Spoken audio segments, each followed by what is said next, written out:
The warrior looked at his opponents and wondered how long these guys would continue to attack him. One of the attackers said it was time to destroy this guy and rushed into the attack again. The young man put his sword forward and put up a good fight.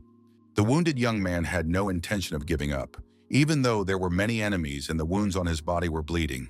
The young man thought they had made a deal, but he was stabbed in the back.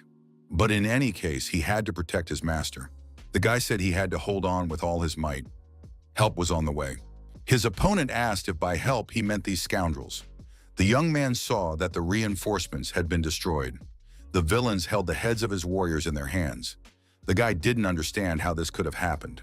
His opponent was the leader of the Merima Alliance, the first sword piercing the sky, Dan Chunhak. The alliance leader approached the young man and said that the power of the ice pavilion was truly formidable. They were able to put up a worthy resistance. The young man expressed surprise that his opponent had the courage to be so confident. If he had met the master himself, he would certainly have had serious problems. The warriors were outraged. How dare this scoundrel speak to their master like that? His tongue should be cut out. The warriors declared that this guy would not be forgiven. He would die by their hands right now. A girl appeared on the porch of the house and shouted, ordering them to stop. The young man told Lady Huayan not to come closer. The girl replied that everything was fine and that they should not worry about her. Dan Chunhak ordered his soldiers to step aside. The soldiers formed a circle around the rivals. Huayan stood between them. Dan Chunhak told the girl that not only had she been deceived by these scoundrels, but she had also run away from home. He had never been so disgraced. The man reached out his hand to the girl and said that everyone makes mistakes and can be forgiven. Like her father, he was giving her one last chance to return. Huayan was smart, so she should understand what choice she had to make. Huayan asked if her father would let them live if she returned. Dan Chunhak remained silent in response. But from his gaze, the girl understood that she should not expect mercy from him. Huayan said she understood everything and asked her father for forgiveness. However, she did not reach out her hand to him. The young man shouted, ordering the lady to step back. The leader of the Merima Alliance swung his sword and struck his own daughter. Blood gushed from her body. The young man shouted, demanding that Dan Chunhak stop immediately. The alliance leader turned around and said that he no longer had a daughter. The girl collapsed to the ground. Dan Chunhak added that his daughter had fallen under the influence of the orcs. The man declared that their only mission now was to restore the soul of the Central Plains. Dan Chunhak ordered his warriors to restore order here. The young man raised his sword again and began to fend off the attacks of his advancing opponents. He ordered his warriors to fight to the end. Huayan, losing consciousness, thought she had to return and apologize for not being able to keep her word. The master of the North Sea Palace, Sol Mudok, ordered the messenger to repeat his words. The man repeated that the members of the Ice Pavilion, including Lord Bai Mu Yue, who had gone as an envoy to negotiate with the Fighting Alliance, had clashed with the Merima Alliance in battle. The messenger added that they had all been destroyed. Sol Mudok rose from his throne and said that this was unforgivable. He would never forgive them and would wipe them off the face of the earth. Sol Mudok ordered everyone to prepare. They were going to the Central Plains. Wounded and bleeding, Dan Chunhak, losing strength, fell to his knees. The warrior who had suffered multiple wounds understood that they had been defeated and destroyed. He realized that his inner strength was depleted. Was this really the end? Dan Chunhak told his opponent to just kill him. The Lord of the North Sea Palace silently looked at the wounded man. Sol Mudok asked Dan Chunhak why he had done this to his daughter and for what sins. The wounded warrior laughed and asked if Sol Mudok still did not understand. The leader's daughter had fallen in love with a barbarian like this guy. Wouldn't it be a big mistake to let her live? Dan Chunhak said that the Lord of the North Sea could capture Jiangnan, but he still wouldn't get what he wanted most. After these words, the leader of the alliance was pierced through by a powerful energy beam. The old man thought, could this really be the end? At the last moment, he remembered his daughter when she was still a small child. Why did she betray her father and get involved with this barbarian? That night, with the death of the alliance leader, Merima Dan Chunhak, the great blood battle, which had lasted 6 months, came to an end. It was then that the living legend of the North Sea, Master Sol Mudok, became the undisputed ruler of the Central Plains. However, Sol Mudok showed no emotion. He just quietly looked up at the moon. In his chambers, Sol Mudok thought that now he had only this flower left. In front of him stood a pot with a red flower growing in it. The Lord of the North Sea indulged in memories. Once a young man was writing a treatise on the influence of art on human health. when joyful exclamations rang out behind him. Sol Mudak asked Huayon what had happened.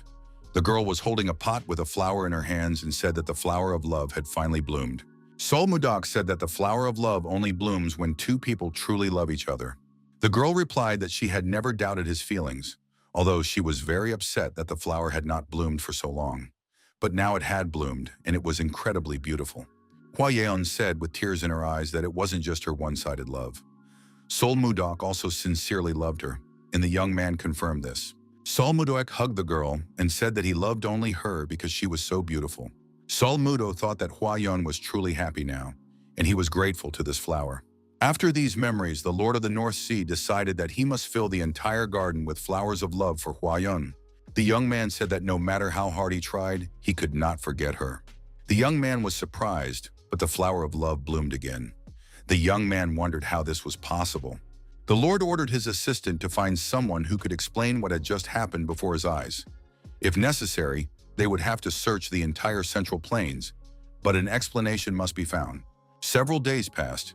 The Manbaksha, who were said to know everything in the world, gathered at the ice palace of the Northern Sea. The elders wondered why the divine palace of the Northern Sea had invited them. The elders heard a voice from the sky ordering them to appear, and they decided to go outside to see what had happened. The people saw a garden of flowers and said it was a sight to behold. For the first time in their lives, they saw a garden filled with flowers of love. Such a flower may never be seen again in a lifetime. The symbol for love was inscribed on the stems. It was undoubtedly the flower of love. The sages wondered how so many rare flowers could exist in one place. At that moment, the Lord of the North Sea appeared behind them and asked if they liked what they saw. The elder asked who was standing before them. The young man introduced himself and gave his name. He added that he was the owner of this garden. The sages were amazed. Could it be that Sol Mudok himself was standing before them? The absolute ruler of the Central Plains noted that this garden was filled with flowers of love. The young man added that he and his beloved had made the flower bloom with the power of their love. However, when his beloved died, the flower also disappeared. However, for some unknown reason, the flower had been reborn a few days ago. The elder was surprised.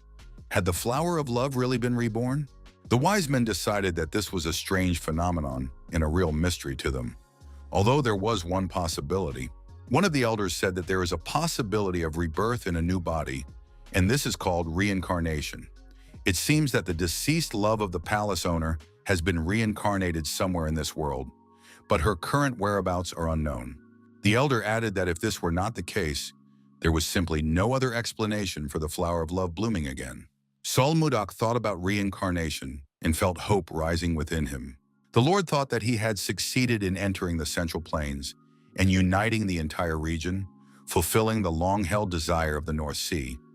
But all that remained in his soul was emptiness. The North Sea was thriving, but his longing for Huayon only grew stronger. He had lost the girl and could find no meaning in living. Sol Mudak demanded that the elders explain how he could find his beloved. The old man said that the flower of love glows when two lovers are in the same place. When the lord of the palace finds his beloved, the flower of love will shine. The young man remembered that when Huayon brought him this flower, it did indeed glow. At the time, he did not attach any significance to it, but perhaps there was a secret hidden in it. The elder said that it would be difficult to carry a living flower with him, so he suggested turning the flower of love into a jewel that he could always keep with him. Sol Mudak announced that he would set off in 10 days, and by that time, all preparations must be completed.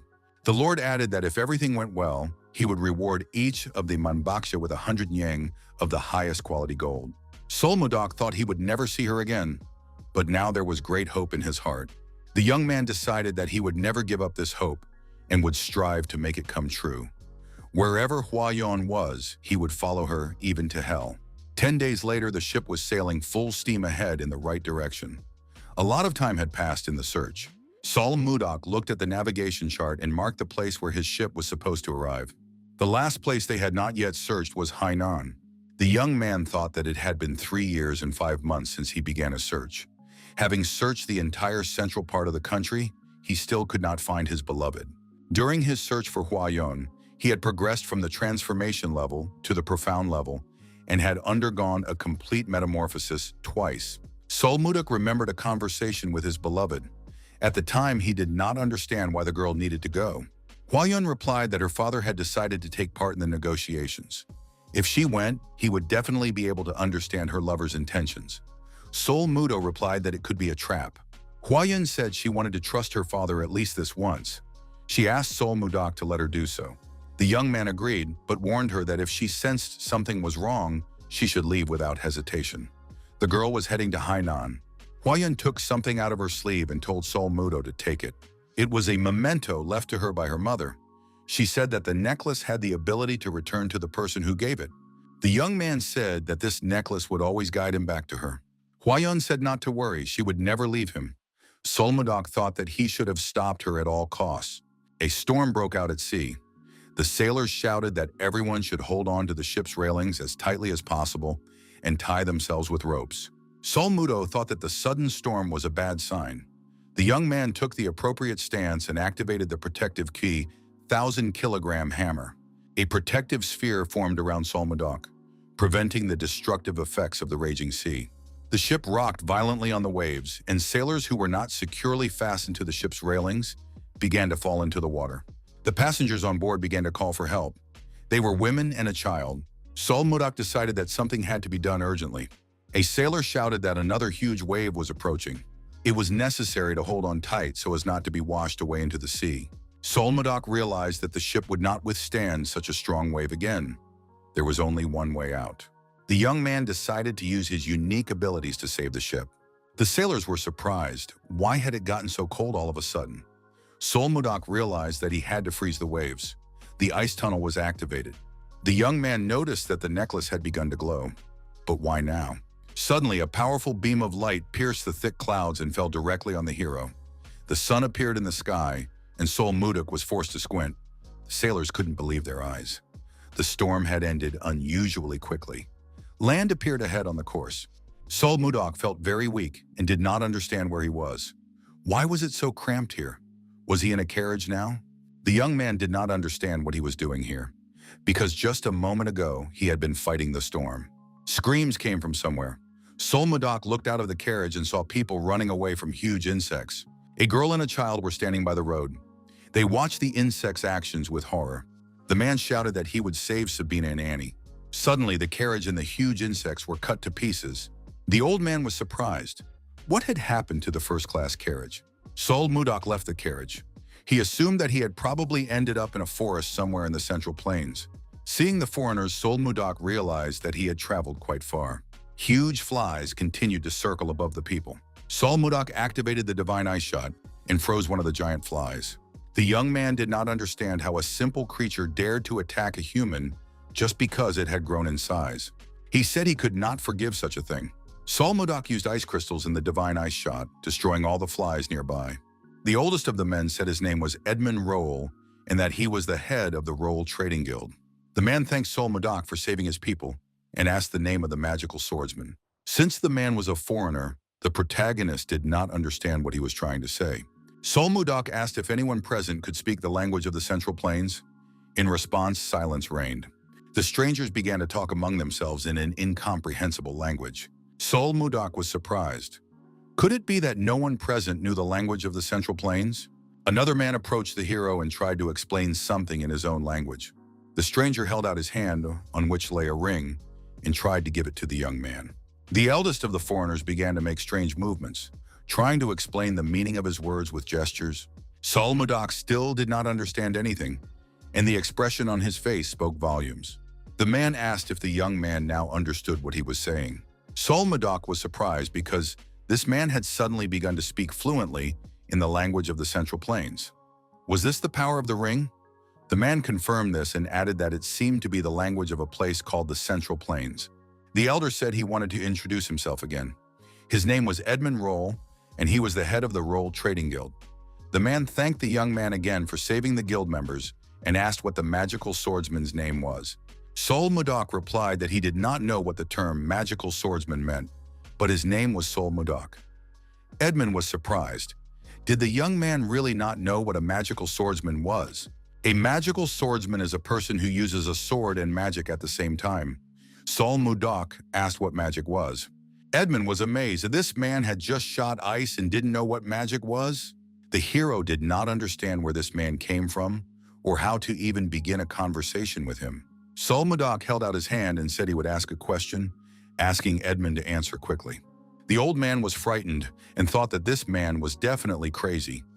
But what if this madman started rampaging right now? Sol Modoc asked Edmund, sitting by the fire, if there really was such a thing as magic in this part of the Central Plains. The world is so big. Edmund thought he had finally managed to calm this guy down a little. Mr. Roll asked where exactly the place called the Central Plains was located. Sol Modoc thought that these people had come here without even knowing where they were. Edmund Roll asked what exactly the young man was talking about.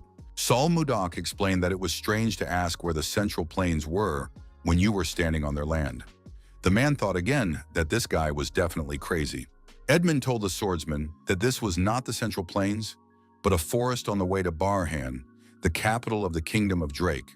Sol Modoc replied that in his entire life he had never heard anyone call the Central Plains Drake. Edmund didn't look too old, but could he already be senile? Mr. Roll decided that this crazy guy shouldn't be talking like that. The man replied that he was only 50 years old. He was worried about the young man because he kept insisting that this place was the Central Plains. Sol Modoc suggested asking the guy who was constantly watching them from behind a tree. Edmund wondered how Leo had ended up here. Sol Modoc asked the boy if this was the Central Plains. Sol Modoc asked why the boy was silent. Edmund noticed that Leo did not understand a single word. The man held out a ring and told the young man to put it on his finger and say language interpretation. Edmund thought it was a great waste to give such expensive interpretation magic to this crazy boy, but he couldn't let the young man treat him like a feeble-minded old man. Sol Modoc put on the ring, said the necessary words, and felt something incredible. Now the hero understood what these foreigners were saying. He thought it was an amazing spell. Sol Modoc turned to the child and asked his name. The young man replied that his name was Leo. Sol Modoc asked Leo if this was the Central Plains or Drake. Leo asked where the Central Plains were. Leo added that it was a forest located on the way to Barhan, the capital of the Kingdom of Drake. Sol Modoc was surprised, wondering if this boy was also suffering from dementia. The young man asked if Edmund had asked the child to answer that way on purpose. Mr. Roll denied this. He added that if there were still doubts, the other members of the guild could be asked. Sol Modoc thought that if this man said so, then he probably wasn't lying. Did that mean that this really wasn't the Central Plains? Sol Modoc remembered fighting the storm on the ship until the very end. However, when he opened his eyes, he found himself in a carriage. Sol Modoc thought with horror, does this mean that he had been transported through space? Strange thoughts began to visit the hero. Why did this happen to him? Sol Modoc tried to rethink what had happened. Why was he in the Kingdom of Drake? Suddenly, an unfamiliar feeling arose in his chest. The young man was surprised by the strange sensation he had just experienced in his chest. Edmund asked if the young man believed him now. Sol Modoc thought that this energy was different from anything he had ever felt before. Mr. Roll asked what had happened and where the young man was going. The hero decided that he needed to verify something. The young man understood that this was pure energy, and it was definitely different from the energy of the Central Plains. Suddenly, the same feeling arose in his chest again. Sol Modoc cried out loudly, his eyes glowing unnaturally. The amount of chi accumulated in his dantian had doubled compared to its normal state. But why was he here and not in the Central Plains? The hero wanted to find Huayan as soon as possible. Could it be because of the light that came from the necklace at that moment? Huayan said that this necklace could return to the person who gave it to her. The hero assumed that he had come here to meet his beloved. It was the only explanation. Huayan must definitely be here. Edmund asked what it was and where the magical swordsman had gone. The young man explained that he had some business to attend to, so he had to leave for a short while. He had one more question. The man wondered why this guy was smiling so unpleasantly. Sol Modoc clarified that, according to a boy named Leo, this place was called Drake. Was that true? Edmund confirmed it. If they continued on their way, they would soon reach Barhan, the capital of this kingdom. The young man asked again where exactly Barhan was located. Leo was surprised that someone could not know where Barhan was. It seemed that this guy had really been trained in the mountains. Leo said that he had heard about such eccentrics many times, but this was the first time he had seen one in person. Sol Modoc replied, "That's right. He had been training in the mountains and had only come out into the world today." The young man added that because of this, he did not know what was happening in the world. Barkin, the Kingdom of Drake. These were all names of places he had never heard of before. Sol Modoc suggested that since they were foreigners, perhaps he was looking at a country of Western barbarians, which he had only heard about in stories. Another child asked if Mr. Magic Swordsman could teach him something. Sol Modoc asked the boy his name. The child replied that his name was Luffy. Edmund Roll wondered why this guy had suddenly become so friendly. He was a completely unpredictable person. The hero began to study this place and the language spoken here, communicating with Luffy. Sol Modoc couldn't believe it, but it turned out that this wasn't even the country of the Western barbarians. It was a completely different world. Studying the map, the young man thought that the terrain looked very strange. In addition, the letters here were not the same as in the Central Plains. Not only did other races such as elves and gnomes exist in this world, beastmen also lived here. The most powerful creature in this world was the dragon, a winged lizard. Luffy said that warp magic could be used by wizards of the 5th circle and above. To do this, they had to draw a round magic circle on the floor and recite a spell. After that, they could instantly go wherever they wanted. The higher the wizard's abilities, the further he could travel. There were spells here that the hero could not understand at all. The young man thought about how many more amazing things there were in this world. Sol Modoc raised his head and saw 3 moons in the sky at once. The hero was forced to admit that this was a different world that did not exist in the Central Plains. Could it be that Hua Yun really called him here? Sol Modoc heard someone scream and wondered what the noise was. A woman's voice replied indignantly. Sol Modoc approached and saw Sabina holding a knife and shouting for no one to come near her. With her other hand, she was holding a child. The man told Sabina not to do that. He was sure that as soon as they got to the capital, she could be cured. After all, there were many magicians in the capital. There was no need to scare Annie like that. Sabina replied that even in the capital, healing magicians were rare and very expensive. Sabina added that the eggs of the killer beetles settle in the heart, and it is unknown when they might turn into larvae. How could anyone cure this? Sabina added that if the eggs turned into larvae, they would tear Annie apart. Sabina swung her knife and said it would be better for them to die before that happened. Sol Modoc told the girl to stop. He understood the situation roughly. The young man promised to cure these people and asked the girl to put down the dagger immediately. Sabina dropped the dagger from her hands and wondered how he had managed to appear there. Sol Modoc told the girl to sit down as the treatment could not be delayed. Edmund Roll asked if the young man knew how to use healing magic. Sol Modoc replied that he did not understand magic. He just knew a little about the healing methods of the place where he lived. The protagonist asked everyone to calm down. The man asked the magical swordsman to save these people. He couldn't repay him generously because he had nothing, but he was willing to do everything in his power to help the young man. Sol Modoc replied that he was going to do it for free, that is, without charge. Sol Modoc said that he would now begin treatment, so everyone should step back a little. Mr. Roll told everyone to step back. Sol Modoc walked decisively toward Sabina. The young man told the girl not to be nervous. It wouldn't take long. Sol Modoc asked her to close her eyes and relax. Sabina and Annie complied. Sol Modoc activated his unique abilities, and the patient's bodies began to glow. Sol Modoc understood that the insect eggs were located near the heart. Now he had to check it. After a thorough scan, the protagonist found what he was looking for. Everyone present held their breath and watched the extraction process closely. They had never seen anything like this before. Sol Modoc realized that the eggs had not yet hatched. That was good. Now it was necessary to control the energy of the impact so as to burn the eggs without damaging the hearts. Sabina and Annie felt heat in their bodies and began to breathe rapidly. After a while, our hero said that everything was ready.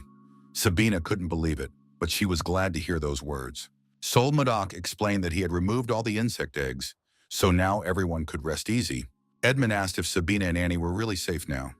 Leo asked if it was really over. Sol Modoc confirmed it all.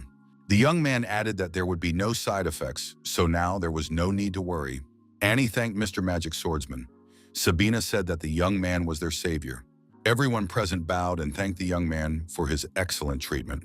Sol Modoc, resting under a tree, looked at the night sky and thought that it had been a long day. Sol Modoc looked at the crystal and said that today he missed Huayan even more. He hoped they would be able to meet again soon. The carriages with the people arrived in the capital of Drake. The city walls were visible ahead. Edmund Roll was exhausted from the heat. He said the weather was simply unbearable. The other members of the guild agreed. Luffy offered Mr. Magical Swordsman some water from his flask. Sol Mudak thanked the boy. The young man tasted the water and realized that it was very warm. How could anyone drink this?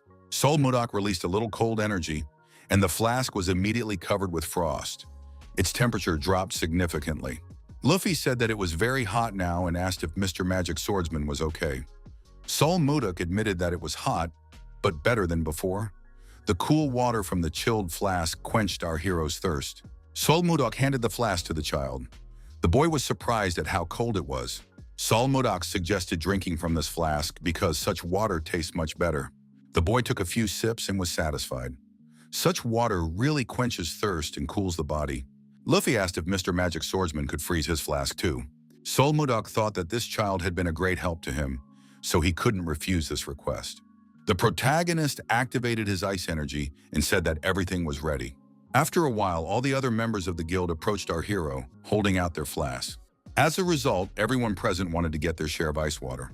Sol Mudak thought it would be easy, but fulfilling this request would cause even more problems. Edmund approached and asked Charles what was going on. He wanted an explanation. Luffy said that Mr. Magic Swordsman had made his water ice cold. Everyone else wanted some too. Edmund knelt down and asked Mr. Magic Swordsman to do the same for him. Sol Mudak agreed and asked the man for his flask. Sol Mudak thought that for now, he should stay with the guild and explore this place. These people had helped him solve his main problem, the language barrier. The guy decided that he could cool their water. Mr. Roll took a few sips of cold water and sincerely thanked our hero. The man asked how Mr. Magic Swordsman had made the ice. Sol Mudak was surprised. Was there something wrong? Edmund Roll exclaimed that it was incredibly delicious. He had tried all kinds of ice cream sold on the continent, but this was the first time he had tasted ice cream this delicious. It was truly on a whole other level. Mr. Magic Swordsman was truly delightful. Sol Mudak replied that he had simply frozen water. What did he mean? It tasted different. The man said that when creating ice, the cold properties of mana in the air are usually used to either freeze water directly or collect moisture from the atmosphere. During this process, mana impurities are added to the ice, and it is these impurities that determine the taste of the ice. However, since every wizard has a different affinity for mana, few can make truly pure ice. And this ice is incredibly pure. That's why it was so delicious. Sol Mudak listened to the man and said that now he understood everything. Sol Mudak now understood why there had been such an enthusiastic response. Such a reaction to something as simple as ice made the young man feel even a slight pity for these people. Sol Mudak decided to do it again because he was in a good mood now. Mr. Edmund Roll said he had a proposal for Mr. Magic Swordsman. Several days passed. Our hero continued to stay with this guild. Charles yelled at the workers to carry the buckets more carefully. They had to be delivered to the far end of the store. In this place, our hero froze the water that was in these buckets. The freezing process continued uninterrupted. The result was ice cubes. They filled each of the buckets. Sol Mudak asked Edmund if he really planned to revive the trade guild's business by selling the ice he had made. Mr. Roll replied that this was exactly what he intended to do. Sol Mudak thought that this was not surprising because this man kept saying that it was good ice and that he was a magician. So Edmund had ulterior motives. The protagonist decided that he just wanted to restore his lost reputation and had no malicious intent. Sol Mudak didn't want to do it for nothing, so he had to bargain a little. The young man said that since he was making the ice and Edmund was only selling it, he would take 70% of the proceeds. Mr. Roll thought that the ice would sell like hotcakes, so it was a good offer. However, the man still tried to bargain further. Edmund said that in order to sell the ice, he would need to hire not only a wagon for transportation, but also workers to pull the wagon, as well as a mage to make sure the ice didn't melt. He would need a fairly large investment. Mr. Roll asked his partner to make some concessions. Sol Mudak suggested a 60-40 split. Edmund was surprised. Was it really that simple? The man suggested that they sign a contract. Sol Mudak agreed to the deal simply because he thought it would be a good place to study the world. However, things were now going much better than expected. An agitated Charles entered the room and said that Mr. Edmund should step outside for a moment. The companions were surprised by what was happening. A large crowd had gathered outside. They were waving their arms and saying that they had come here knowing that there were ice cubes and wanted to buy some of this ice. They wanted to make deals with the Roll Trade Guild. Edmund Roll told everyone who wanted to buy ice to line up immediately. He would not tolerate any disorder. Roll was surprised because these people didn't even want to listen to anything. Suddenly, a voice in everyone's head shouted, "Everyone be quiet!" Mr. Magic Swordsman appeared in the doorway. The young man told everyone to be quiet in the store. Solmuduk said that if they started making noise again, he would have to kick everyone out, so they needed to be careful. Edmund said that this guild only sold wholesale. Retail customers would have to leave. The girl was upset because she had come all this way, but the salespeople shouldn't cross the line. Solmuduk gave the retail buyers a stern look, and they immediately fell silent. Solmuduk waved his hand and said goodbye to them. Wholesale buyers could line up. The buyers were from the Mage trade guild. Benjamin, the butler of the slave family, was also present. Another man said he was from the Arista family. Edmund Roll was happy because he knew he would be able to earn a lot of money, but he did not expect to be so lucky. The man understood that it was all thanks to Mr. Magic Swordsman. Although the guild had not yet been fully restored, if it weren't for the Magic Swordsman, they would not have had such an opportunity. Edmund suggested that Mr. Magical Swordsman take a little break. Now he would take care of everything else so that the young man could rest. Solmuduk waved his hand and wished him luck. The young man really did decide to take a break from his duties. In fact, Edmund Roll had a compelling reason to revive the guild. It was revenge for his parents and siblings who had died unjustly. Therefore, he had to completely restore the trade guild. Next, he planned to use the guild to take revenge on Duke Icarus for destroying them, with the help of the Akasa Guild. Until that happened, Edmund decided he would not stop. Mr. Roll thought that if he succeeded, he would definitely repay Mr. Magical Swordsman. Solmuduk lay down on the bed and felt very tired. Solmuduk thought that things were going well now. He had a lot of money, and it was time to start gathering information about Huayun. There was a knock at the door. Sabina asked permission to enter. The girl opened the door, holding a plate of ice cream in her hands. Solmuduk thought that she was finally here, and it seemed like it was time to eat something. Now our hero began to eat ice cream often. It was a dish made by mixing ice and fruit. It was accidentally invented by a girl named Sabina, whom he had recently met. Solmuduk thanked her and said he would gladly eat the ice cream. Sabina smiled and wished him bon appetit. Solmuduk liked this ice cream. It was cold, sweet, and juicy. He could not have imagined that such a taste could exist when he was in the North Sea. The young man had heard that the Roll Trading Guild was popular because of this ice cream. Now he could understand why. Solmuduk didn't even notice how he ate all the ice cream. He decided that one serving would not be enough. The young man thought that going to get food himself was too much trouble, but there was nothing he could do about it since everyone else was busy. Solmuduk left the house and was surprised. Why was it so noisy here again? Sabina asked visitors not to do this and to stand in line. One of the young men indignantly asked how she dared to give orders to aristocrats. Another visitor suggested that this girl simply did not know who they were. He demanded that she bring them ice cream immediately. The young man said that they had heard rumors and decided to stop by, so she should be prepared for the consequences if the ice cream turned out to be tasteless. The girl firmly stated that the Roll Trade Guild does not sell ice cream to hooligans. The visitor was outraged at how she dared to tell an aristocrat to stand in line with commoners. The young man said that they already disliked being in the same place as the common people, and now she wanted them to stand in line with them. Did she want to die? Solmuduk listened silently to this conversation for a while. Sabina said that the ice cream she had made was not something you could get first just because you were an aristocrat. The visitor was again outraged at how she dared to contradict a nobleman. Sabina thought that if something went wrong, the swordsman would save her. The girl said that it was absolutely outrageous. Sabina added that she wanted to explain the rules. The visitor was furious. The young man drew his sword and asked if she really wanted to die. His friend stopped him and told Samuel to calm down, that he should not act rashly. The young man asked if Samuel really wanted to humiliate them. The young man looked intently at Sabina and said that they had come here to eat ice cream.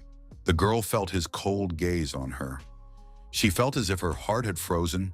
The guy said he didn't like to wait and added that the girl should hurry up and bring the ice cream as quickly as possible. Sabina replied that they would have to wait a little. Edmund Roll approached the young people and said that the trade guild did not sell ice cream to hooligans. The guild leader was surprised that Sabina had forgotten this. The girl apologized. Solmuduk suggested that there was something between these people since Edmund was reacting so violently. The man told the visitors to leave immediately.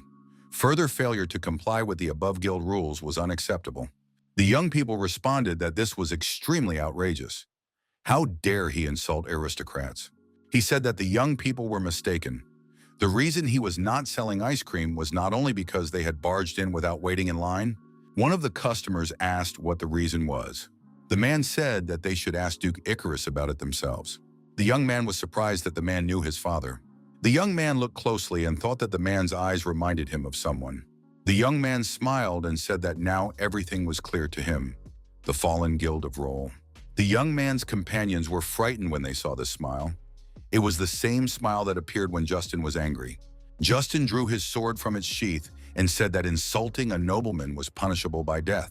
Edmund Roll closed his eyes. He thought that he would not even be able to avenge his family. He was very angry. Suddenly, Sol Mudok appeared in front of Justin and blocked his sword strike. The guild leader opened his eyes and saw a magical swordsman in front of him. Sol Mudok waved his hand and pushed Justin aside. The young man was outraged. How dare he do that? Justin asked if this guy really wanted to die so badly. Sol Mudok wondered why he was bothering with this.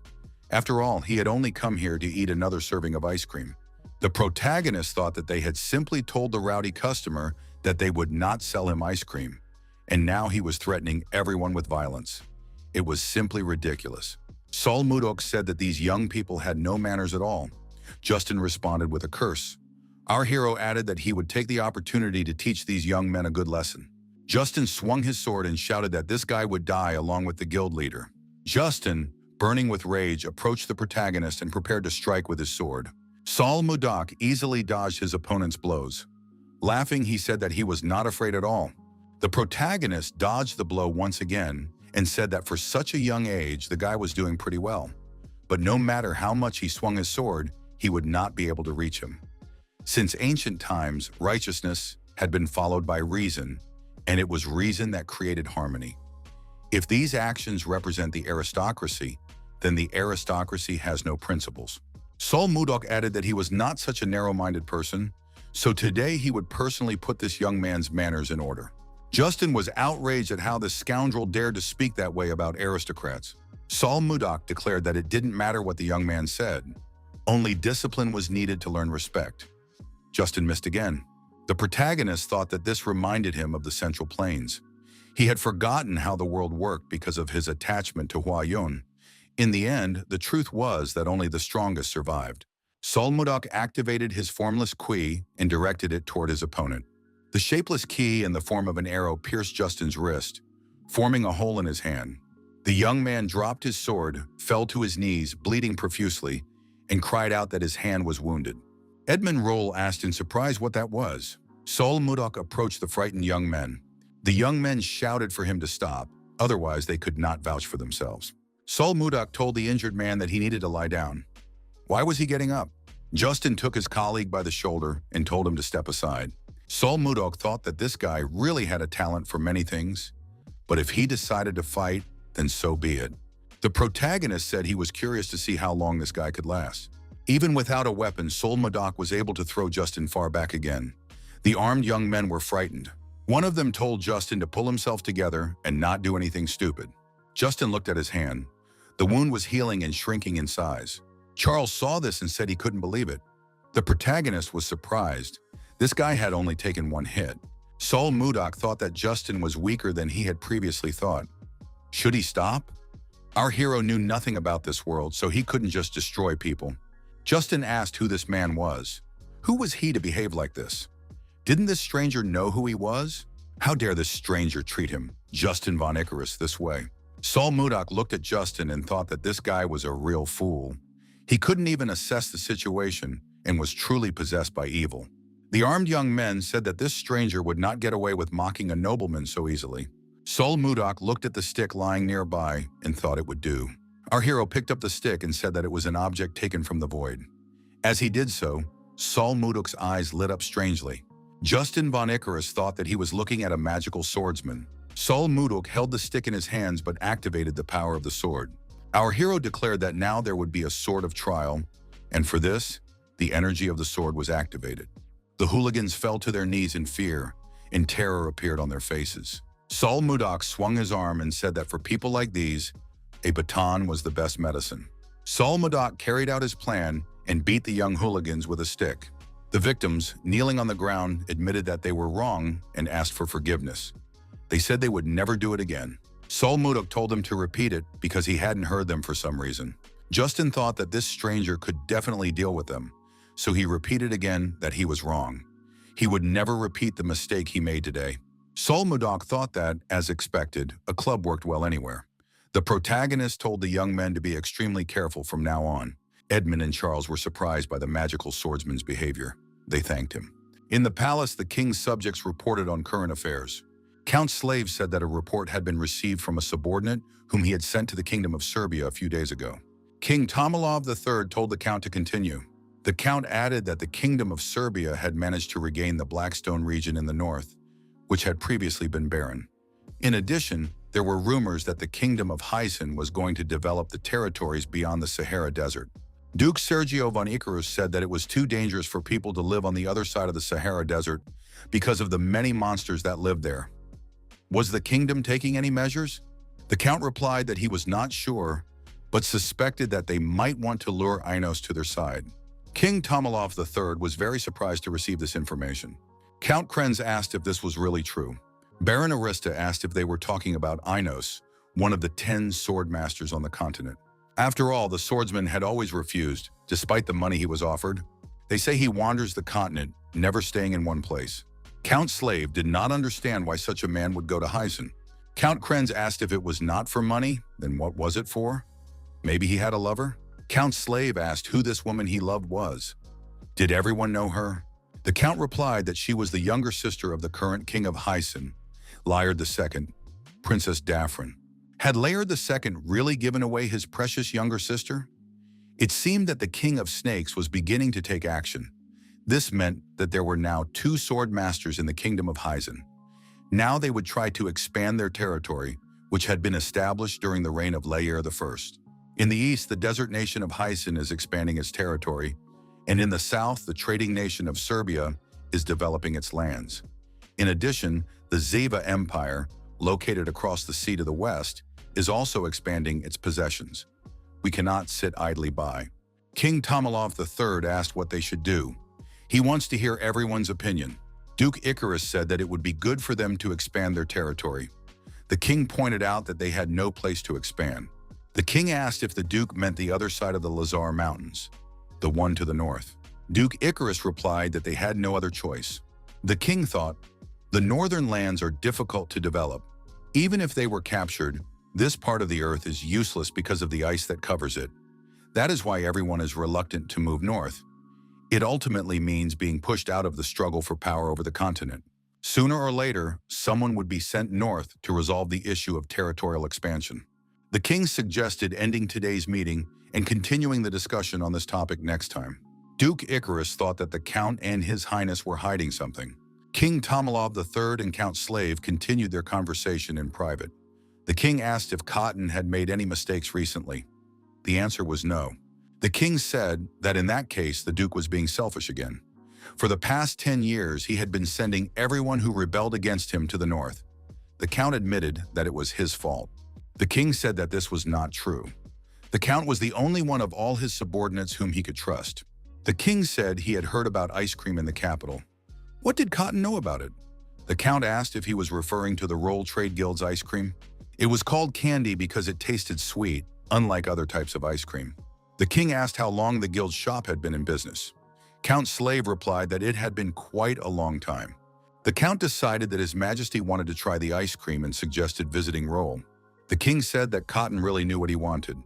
The count replied that he was honestly helping His Majesty. King Tomalov III asked when the count planned to pay them a surprise visit. The children of the Roll Guild asked the magic swordsman to teach them. They must learn magic.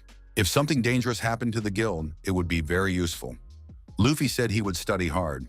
Sol Mudok said that what he uses is not magic, but martial arts. It is called the Divine Ice Shot. The protagonist added that he couldn't teach the children magic that he himself didn't possess. Sabina said that in that case, they were ready to learn martial arts. The children supported her. Sol Mudok saw determination in the children's eyes to achieve their goals, and remembered his own childhood. As a child, our hero also wanted to be taught martial arts. Sol Mudok thought it was inconvenient to teach someone at a time when he needed to find Hwa Yon as soon as possible. But these children wanted to protect someone, Moreover, weren't these the children who had helped him when he knew nothing? According to the rules, the protagonist couldn't just teach them the martial arts of the North Sea, but this is a different world. Sol Mudok said he would think about it and suggested they come back tomorrow at the same time. The children left, and our hero thought that he was the same when he was little. It must not have been easy for the teacher. Sol Mudok looked out the window and heard the sound of clanking iron. But why at this time? It was impossible to even rest peacefully. The Count wondered if they could hold out until reinforcements arrived. The attack was aimed at the Count and the King. An unknown figure wearing an undead mask attacked the King with a fire breath. There was a powerful explosion. The King shouted for Cotton to stay safe. The Count approached the King and knelt down. Slave said that everything was fine now. The King was indignant because the Count's hand was injured. The Count said it was not dangerous and not worth worrying about. Cotton thought there was a wizard there. He was mistaken because of the similarity in clothing. The masked attackers decided that no one should be left alive. One of the attackers said he was ready to break the necks of these noble gentlemen. The attackers crept up behind the Count and swung their swords at him. The Count spun around sharply, and the swords of the opponents crossed. Cotton asked whose fate had prompted the villain to come here. The attacker said that these people would soon die anyway, so they were unlikely to find out anything. The Count thought that thanks to magic, the number of attackers had increased significantly. These guys have no intention of letting them live. We can't lose to them. We must protect His Majesty at all costs. The masked men activated their magical attack again. Slave ordered his subordinates to gather and protect His Highness. The villains activated their fire breath again and said that it was too late to hope for salvation. Unexpectedly, the villains' attack was repelled, and one of them lost his mask.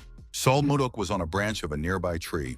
The protagonist suddenly appeared behind the attacker and said that he just wanted to admire the moon.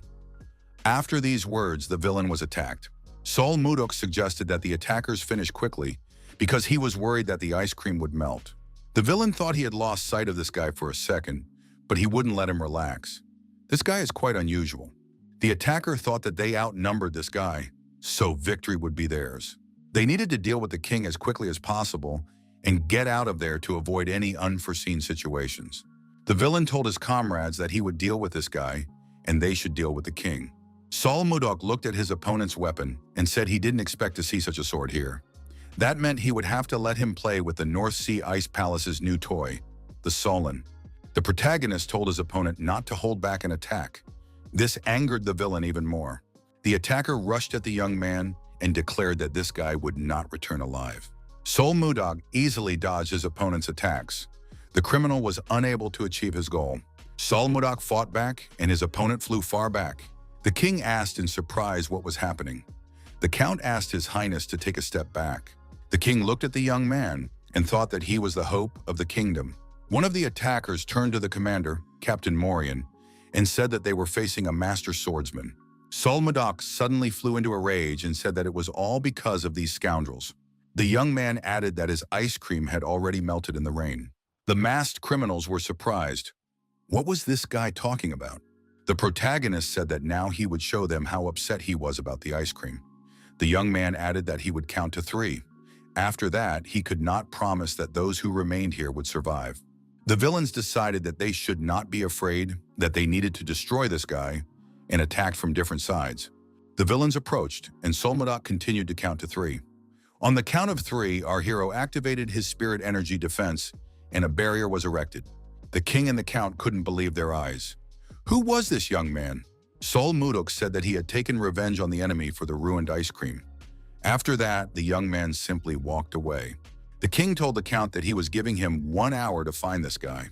Guild leader Edmund Roll was surprised to learn that children were being taught magic. The assistant confirmed this. Edmund was surprised. After all, you can't learn magic on your own. Could it be that the children were being taught by Mr. Magic Swordsman himself? The young man confirmed this and added that he also wanted to study magic, like most members of the Merchant Guild's families. But why were only children doing this? The guild leader thought the young man was right, but the magical swordsman already had so much work to do. Edmund reasoned that there were many people in the world who wanted to learn magic, but only a few could truly master it.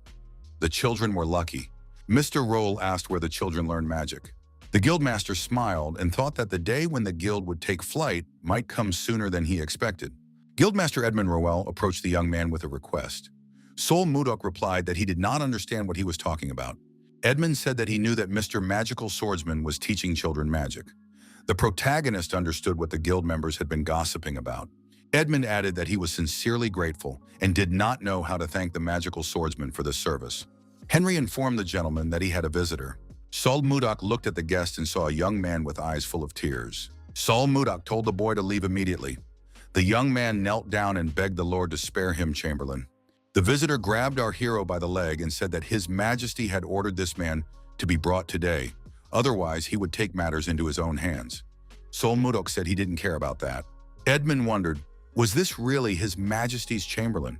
The Chamberlain asked the young man not to refuse today's invitation and begged the gentleman to have mercy on him. Sol Mudok said that this guy had been coming here for days and was annoying him. The magical swordsman turned around and told the boy not to come back and waste his time. The Chamberlain continued to cry, kneeling on the ground. The protagonist did not know if this was the key to solving the mystery of Huayon, but he noticed that some things were coming together. The crystal began to glow again. The young man said that in just 3 years they had captured the entire region north of the river. Soon the Central Plains would join them. There was no point in negotiating with these cunning masters of Marima. His interlocutors said that there are times when you have to show your strength. Now is the time to prove that the Ice Palace in the North Sea suppresses its rivals, not only with force. He added that if that didn't work, they would have to demonstrate their power again, and then he would take the initiative into his own hands. Sol Mudok said he understood and agreed with his interlocutor's plan. He added that if they did not cooperate, they would have to attack them. The protagonist thought that on the way to the negotiations, he had met the woman of his destiny, Huayon. That day became the best day of our hero's life. Sol Mudok decided that he should just think about Huayon and not worry too much about such things. However, it was necessary to develop a plan. The children were delighted to see their teacher approaching them.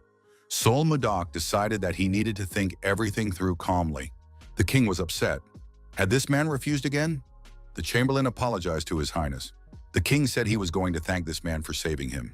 The Chamberlain promised to return there the next day. The king asked how many times the young man had already promised this. The king was informed that Princess Escold wanted to see him. His Majesty ordered the princess to be admitted. He told the Chamberlain that he could leave.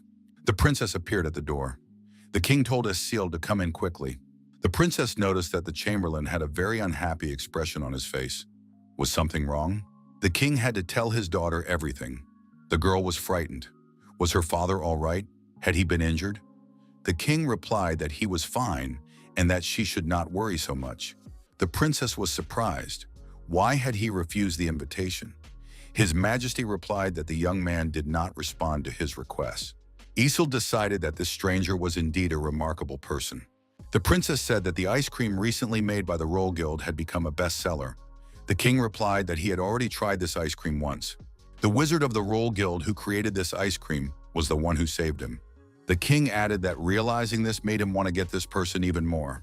The princess couldn't forget the feeling she had when she first tasted the ice cream. The girl thought that the magician who created this ice cream was the very person her father was looking for. Was that really the case? The princess looked out the window and saw children happily eating ice cream. Escold thought, maybe this time she should try to meet this person herself. Sol Mudok looked at his students. He thought that it had only been a few weeks since he started teaching them, but they were already able to radiate energy. The young man saw the sense in this, since the concentration of energy here was much higher than in the Central Plains. The teacher said that they could stop there for now, because they could now control their mana well. They could move on to the next step. The Chamberlain approached the magical swordsman again. Behind him was a girl hiding her face under a hood. Sol Mudok wondered why this man was here again. Our hero was very surprised because the necklace began to emit a bright light again. The girl took off her hood and said she was pleased to meet him. Her name was Escold, and she was the princess of the kingdom of Drake. Sol Mudok thought he had found her. Princess Escold looked exactly like Huayon. Sol Mudok continued his conversation with the princess in a nearby cafe. The girl admitted that she had heard that the young man had saved her father's life. Escold added that her father had invited the young man to the palace as a token of gratitude. The girl asked in surprise why the young man had declined the invitation. The princess added that she had heard the young man refuse several times without mercy. Sol Mudok thought that even the angry expression on his face and the tone of his voice indicated that it was indeed Huayan. Sol Mudok replied that he understood and asked when he should come to the palace. The protagonist clarified, after all, the princess had come here to invite him, hadn't she? Escold confirmed this. Sol Mudok asked her to set a date and time for him to arrive at the palace. Escold replied that the young man would be expected tomorrow at around 11 in the morning. Sol Mudok promised that they would meet at the appointed time and place. Escold stood up and said that in that case she was leaving. Our hero thought that if he went to the palace tomorrow, he would be able to see this girl. However, she was a princess, the daughter of the king, the most powerful man in the country. Sol Mudok wondered how he could get close to her and marry her. The protagonist remembered Huayun's last conversation with his father and how it all ended. Sol Mudok decided that this time he had to plan everything carefully so that nothing like that would happen. For this, he needed Edmund's help. Mr. Magic Swordsman told the guild leader that he wanted to marry Princess Escold. Mr. Roll decided that the young man had lost his mind. Sol Mudok looked at his interlocutor with such a gaze that the guild leader understood. The young man was not joking. Edmund Roll said that Princess Escold was the only child of His Majesty's late wife, Queen Swan. She was the only legitimate heir to the throne. Could it be that an unknown foreigner, a warrior without status or position, without a knightly title, wanted to propose to the princess? To become the princess's fiancé, a candidate must be a prince or grand duke from another country, or at least a descendant of a high-ranking noble family in this country. Sol Mudok suggested that if he had the same status or fame, it would be a great help in marrying the princess. Edmund said that Mr. Magical Swordsman simply had to earn it. Sol Mudok said he would try to do so. Mr. Roll was surprised. The guildmaster asked if the young man knew what needed to be guarded in the palace. Sol Mudok asked what exactly. Edmund assumed that his interlocutor did not know and began to search for the necessary literature among the many books. Mr. Roll took out many books and said that these were the basics of etiquette. The guild leader understood that if everything was left as it was and an accident occurred, the guild would suffer damage. Sol Mudok saw that Edmund was radiating energy. The guild leader said that he would thoroughly train the young man. Sol Mudok wondered why Edmund looked so excited. The young man agreed to study etiquette. In the evening of the same day, the training began. Edmund told Mr. Mechnick to sit up straight. Our hero had to listen to lectures all night and all the next day. The protagonist even had to change his clothes to bring his appearance in line with local etiquette. The king was informed that Mr. Magical Swordsman had arrived. Sol Mudok looked at those present and was surprised. Wasn't today the day of the meeting with him? Many sat with dissatisfied looks on their faces. Why were they here at all? Escold regretted that she had not deliberately scheduled the meeting for such a day. Sol Mudok thought that, judging by her agitated appearance, the girl had not done it on purpose. Justin was surprised and asked his father why this guy was here. Sol Mudok saw Justin and remembered where they had recently met. Justin was angry and cursed at the guest. His father told the young man to shut up immediately. Duke Icarus asked if Justin really wanted to make a fool of himself in front of His Majesty. Justin bowed his head and said he understood. He suggested that his father had his own reasons. The king suggested that this man had been treated badly. Count Slave said he thought so too. His Majesty inquired what had prompted the young man to suddenly accept his invitation. The king added that he was extremely upset. Sol Mudok said there was a reason for this. The young man noted that the Roll Trade Guild currently had a lot of work due to a shortage of workers. Sol Mudok noted that he was the busiest because he had to produce ice. That was why he wanted to prepare the ice in advance and then go to His Majesty. Mr. Magic Swordsman said that today he finally found some free time to accept His Majesty's invitation. The king laughed and said that he had not even thought of such a reason. Ice cream sells like hotcakes, so the young man must indeed be very busy. Sol Mudok said he was grateful to His Majesty for his understanding. The king asked the young man his name. Our hero replied that he had no name. Everyone called him Mr. Magic Swordsman. The king said that he couldn't address the young man that way every time. Escold suggested that her father come up with a name for this person himself. The girl added that this young man should be given a title. Escold added that he had saved His Majesty's life. It would be a fitting reward. Duke Icarus said that the princess had an excellent idea. The young man should be thanked for his help. The Duke added that he believed Her Highness's thoughts were truly excellent. Tomalov III said that he could not ignore the man who had saved his life. Therefore, he would grant him a title. The king said that on the evening when he first saw the young man, one word came to mind. His Majesty told the magical swordsman to come forward. Sol Modoc thought that he did not like kneeling, but if it meant he could marry the princess, then of course he would do so. The king said that he would grant the man who saved his life the title of Baron, and along with the name Blizzard. Sol Modoc thought that in the language of this world, this word meant snowstorm. His Majesty added that this would allow the young man to pass on the name to his descendants in the kingdom of Drake. His Majesty asked Baron Blizzard to stand up. He added that thanks to the Baron, he was still alive, and wanted to thank the young man once again. Sol Modoc said that if something like this happened again, he would do the same thing. Duke Icarus said that Baron Blizzard was the one who saved his life. It would be fair if this man were given an estate befitting his title. The king agreed that this was an unprecedented event for the Baron. However, questions may arise if the Baron receives the estate. Duke Icarus was surprised. Who would dare to oppose the king's order? If such a person were to be found, he would remind them of the importance of His Majesty's order. The king thought that the Duke had a hidden motive for such an action. Those present told the king that they fully agreed with his decision. His Majesty said that in that case everything was fine. However, he looked at the map and thought, is there any territory that can be given to Baron Blizzard? Duke Icarus said that it was the northern ice lands he had mentioned at the meeting a few days ago. Icarus added that it so happened that they needed a lord to send there. Everything was falling into place. Our hero thought that the name Baron Blizzard and the northern lands went very well together. The young man noticed that he had a good feeling about this.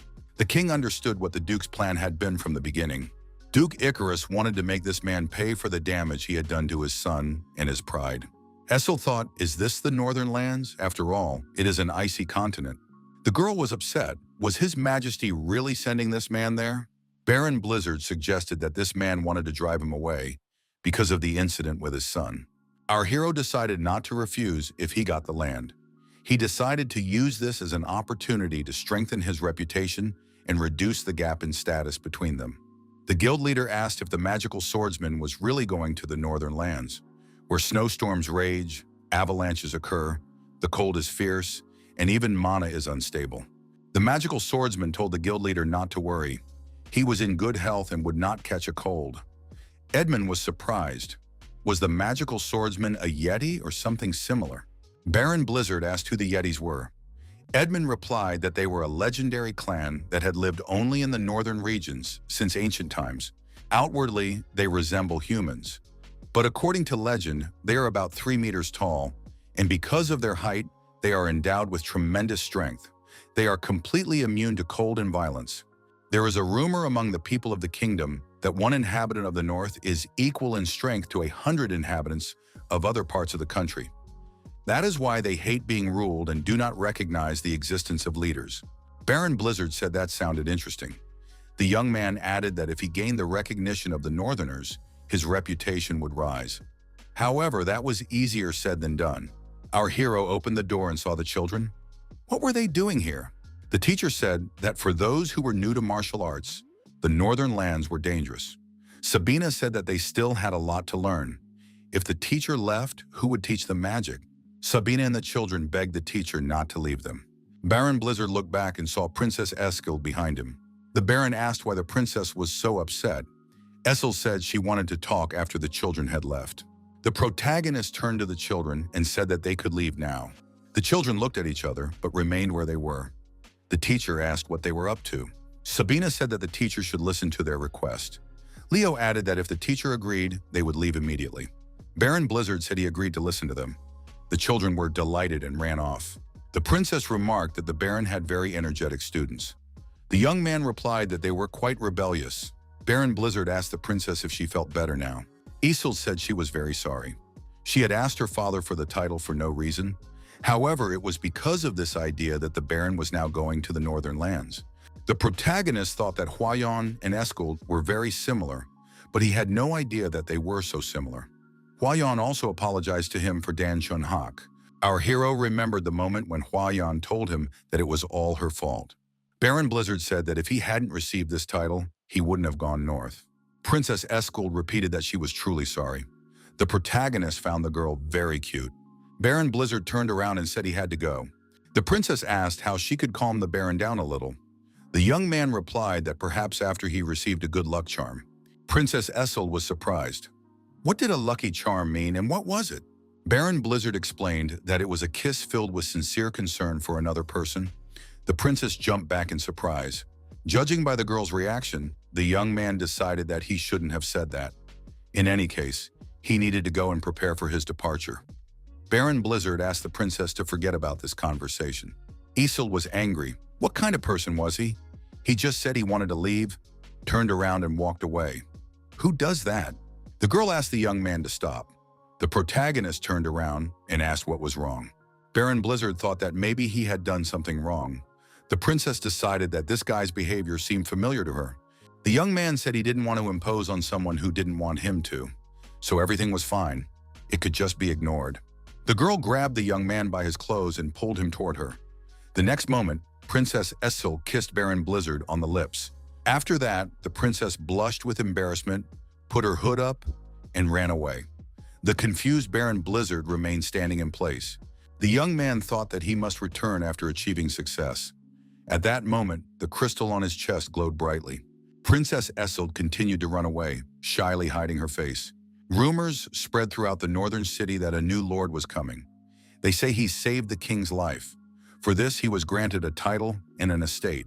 They say that this man single-handedly defeated 100 enemies in an instant.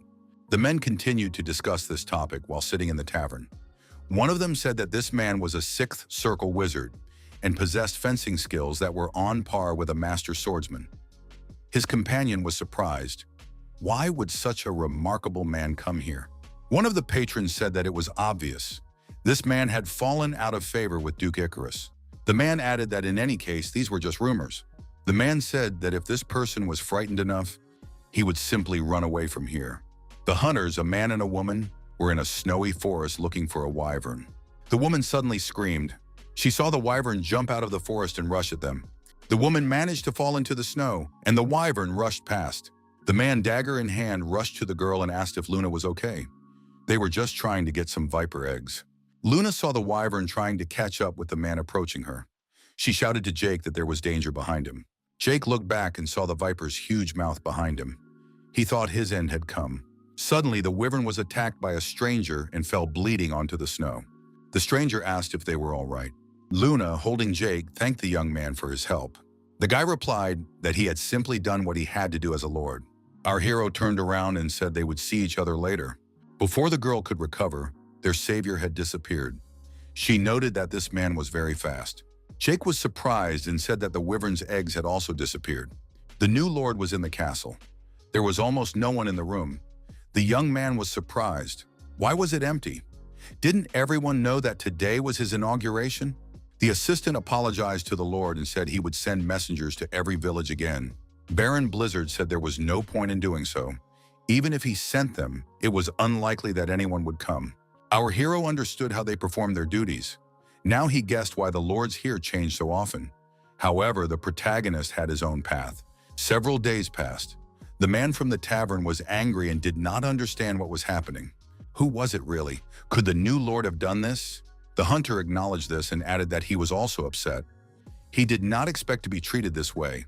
However, he had to admit the lord's skill. The hunter noted that it was very quick, and whatever method the lord used, he could not even move when the lord touched his sword. His blows were very sharp, and the pain was indescribable. A man entered the tavern and announced that he had appeared and was now in the town square. The man with the bandage on his head said he would go to the town square. Was the lord already there? His comrades said they believed in Max. He had to put an end to this scoundrel. Baron Blizzard stood in the town square and silently watched the townspeople. There were far more people here than he had expected. Luna recognized the lord as her savior and asked, "Was it really him?" Max approached Luna and asked what she was doing there. The girl was surprised to see her father and replied that she had come because she had seen the crowd gathering. Max said that they were all there because the new lord had arrived. Luna remembered the man's words and understood what he had meant. The girl told her father that there was a man who saved her when she was in danger, stealing the eggs of the ice wyvern. Max thought, could the man who saved his daughter really be the lord? Moreover, he had defeated not an ordinary wyvern, but an ice wyvern with a single blow. This was no easy feat, even for a Caroline warrior. Max thought that as a Caroline warrior, he should acknowledge such a man. However, he couldn't back down now. The warrior extended his hand to the Lord and said that his name was Max, and he wanted to greet the greatest warrior of Carolyn. The young man replied that he was Baron Blizzard, recently appointed to Carolyn, and did not consider himself a great warrior. Max said that he had heard rumors about this man. Was it true that the new lord mercilessly beat people? Baron Blizzard replied that he had only severely reprimanded those who tried to rebel. The Baron asked if Max really wanted to end up in their place. The warrior replied that he did not. Max added that he had a proposal.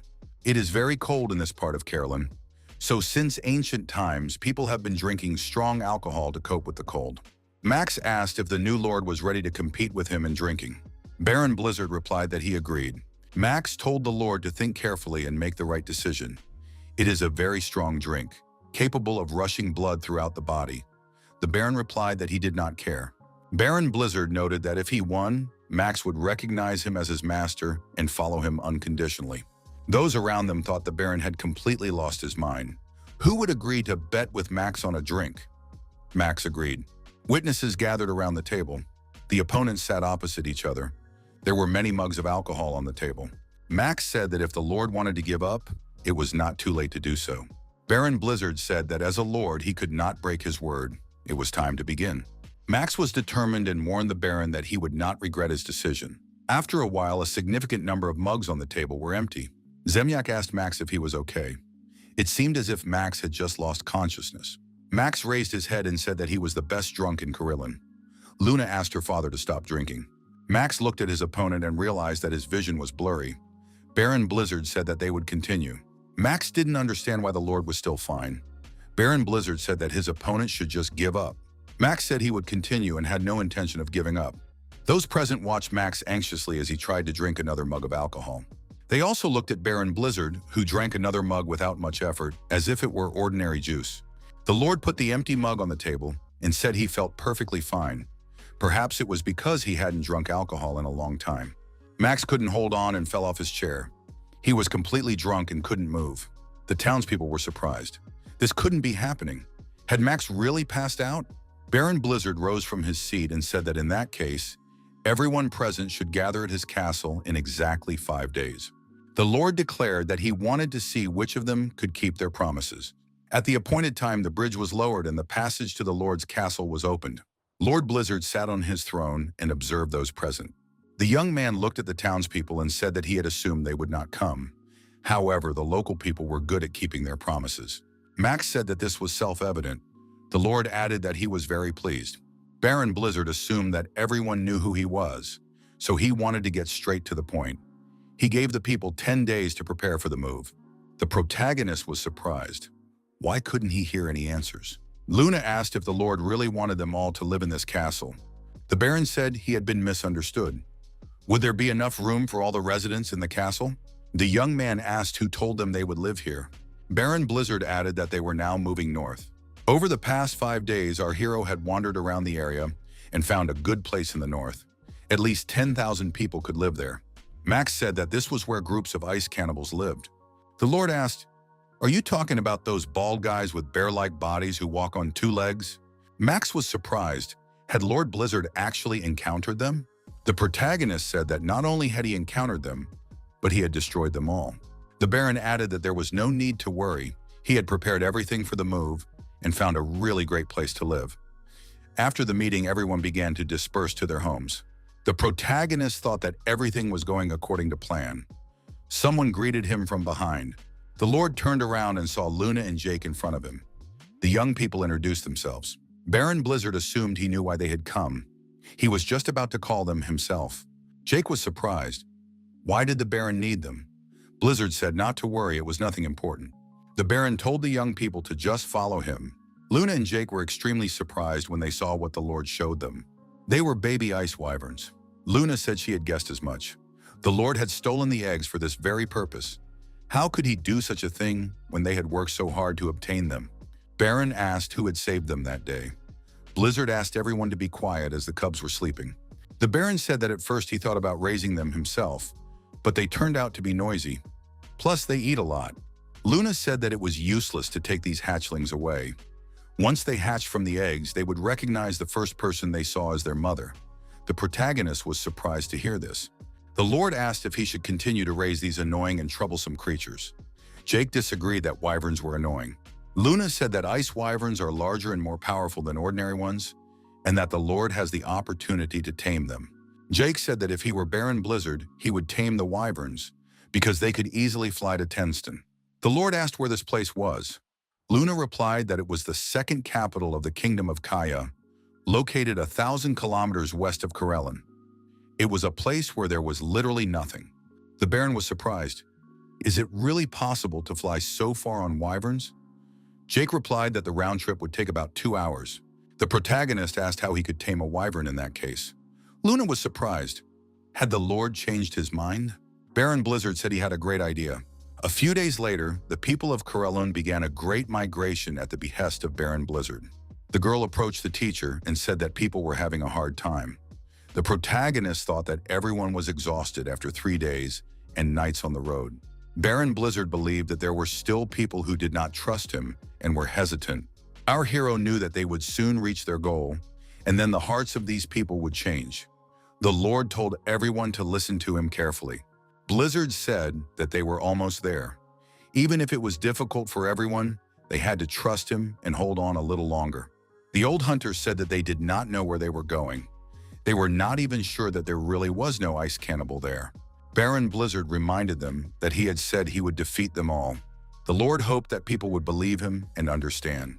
Baron Blizzard added that everyone would understand, but only when they got there. In the end, they all ended up in the very place the teacher had mentioned. The protagonist admitted that it took some time to find this place, but he hoped that everyone would like it. The young man realized that the others were finally feeling better. They didn't know that such a place existed in Corellon. The Baron told everyone to listen carefully. Once upon a time, this place was a refuge for ice cannibals, but now they would live here. The Lord added that if they were going to live here, it would be logical to give this place a new name. Everyone unanimously supported this proposal. The protagonist thought that he used to live in the Northern Ice Palace, so they should choose a name similar to that.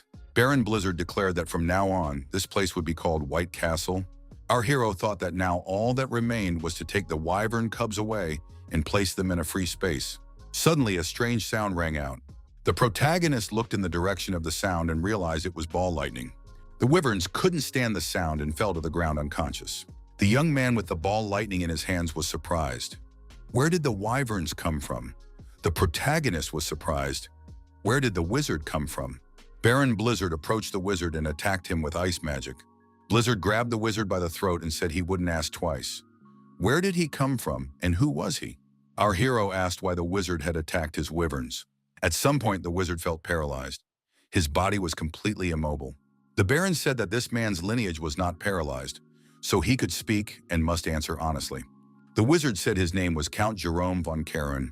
The wizard guessed that he was the very same Blizzard who had saved His Majesty's life and received a title and lands. Our hero was surprised. Did this man know about him?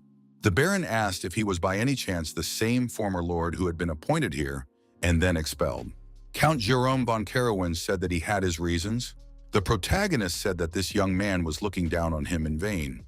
Kerwin remarked, "Now that the Baron knows about him, aren't they on the same side?" The protagonist grabbed the young man by the head and said that they were not equals. The Count was equal to his dog. He had not fulfilled his duties and should have simply renounced his title. Baron Blizzard said that this time he would punish the Count with a special servant, so there was no point in even trying to fight him. Baron Blizzard added that if Count Kerwin continued to speak ill, he would have to be destroyed. The Count assured him that this would not happen. Blizzard told the wizard to heal the wyverns and leave. Count Jerome Kerwin was surprised. Did he really need to heal them? The protagonist said he was confident in his ability to understand people. If this guy used magic, then he could be useful. Count Jerome Kerwin thought that something had gone wrong this time. The young man asked, did the Baron really want him to send a letter to the capital? The protagonist clarified, was it really that difficult to send a letter to the Queen? The Count was surprised. Hadn't the Baron said to send a letter requesting exemption from taxes? Blizzard confirmed this. Right now, this place is too busy trying to make a living. The Count said that other nobles would be against it because, from their point of view, it was unfair. If this bill were passed, would they threaten His Majesty with non-payment of taxes, claiming that their conditions were no better? Count Carowin added that no matter how much His Majesty the King favors the Baron, he will refuse. The protagonist wondered, are the nobles really the problem? At the center of it all was the man who had sent him here. Baron Blizzard said that perhaps they would postpone it for a while. The Count breathed a sigh of relief. Baron Blizzard showed him a large number of papers that needed to be processed and said that the Count would find work. Countess Carowin replied that she would do her best and trust Baron Blizzard. The Baron told Count Carowin to start preparing immediately. Armed warriors began to gather at a certain place. Jake asked why their leader had gathered them so unexpectedly. Luna said that she had come fully armed, but why had they been gathered here? Baron Blizzard said he would explain everything now. From now on, they would go hunting for ice wyverns. Their goal was to obtain ice wyvern eggs. The Lord said that for safety reasons, they would be divided into teams of 30.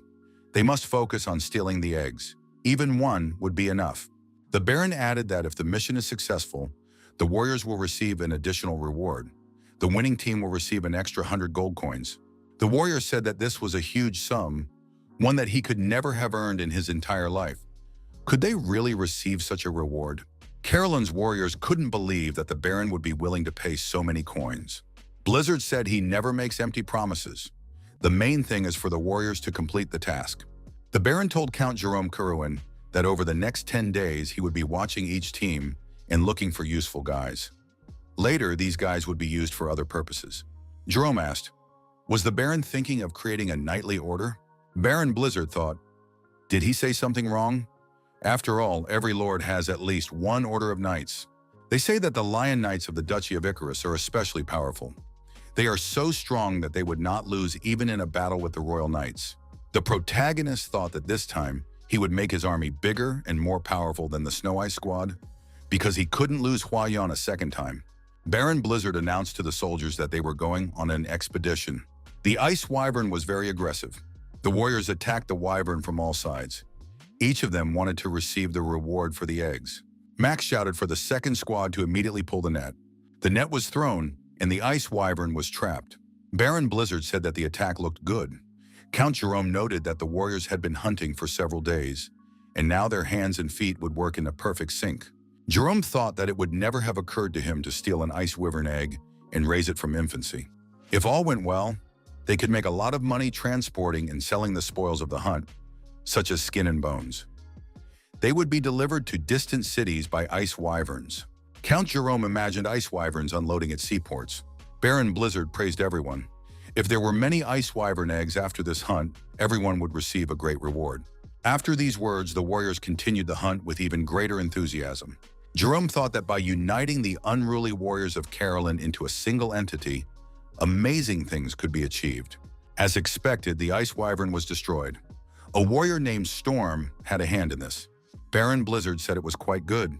The Lord asked who this guy was who had just defeated the ice wyvern. Jerome said that he was the real Storm Shorta. Judging by the fact that he even had a nickname, he must have been quite famous. He was a hero of the common people who raided the homes of evil nobles and distributed their wealth to the common people. This guy was caught in a trap and imprisoned, but he managed to escape. The protagonist thought, judging by how Storm gets along with the locals, he seems like a decent guy. Jerome said that they might find someone else who could be quite useful. Baron Blizzard told the warriors that they had done an excellent job. Thanks to the hard work of all the participants in the wyvern hunt, they managed to collect a sufficient number of ice wyvern eggs. The Lord added that he would definitely give them their reward as promised. Max noted that they had brought the ice wyvern eggs as promised. But why were they needed? Blizzard understood that everyone was curious as to why he had suddenly asked them to collect wyvern eggs. He would explain everything now.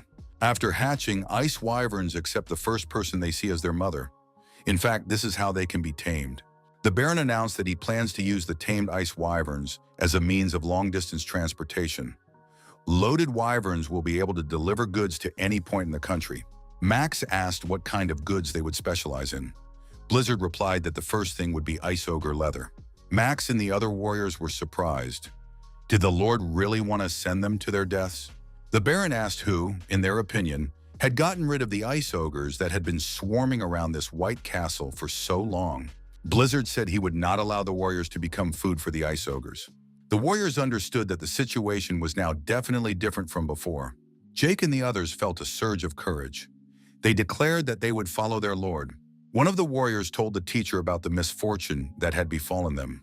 The warrior said that Sister Sabina was feeling very ill. The brothers tried to help the girl and cover her with clothes to prevent her from getting cold.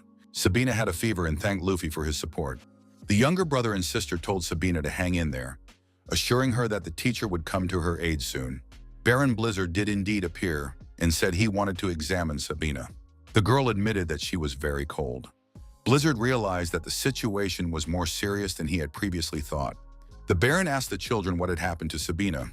Luffy explained that while helping Mr. Osborne find a place to build a pen for the baby ice wyverns, they discovered a huge flower field full of ice flowers that they had only seen in books. Sabina wanted to show these flowers to her teacher and picked them, thinking that Baron Blizzard would like them.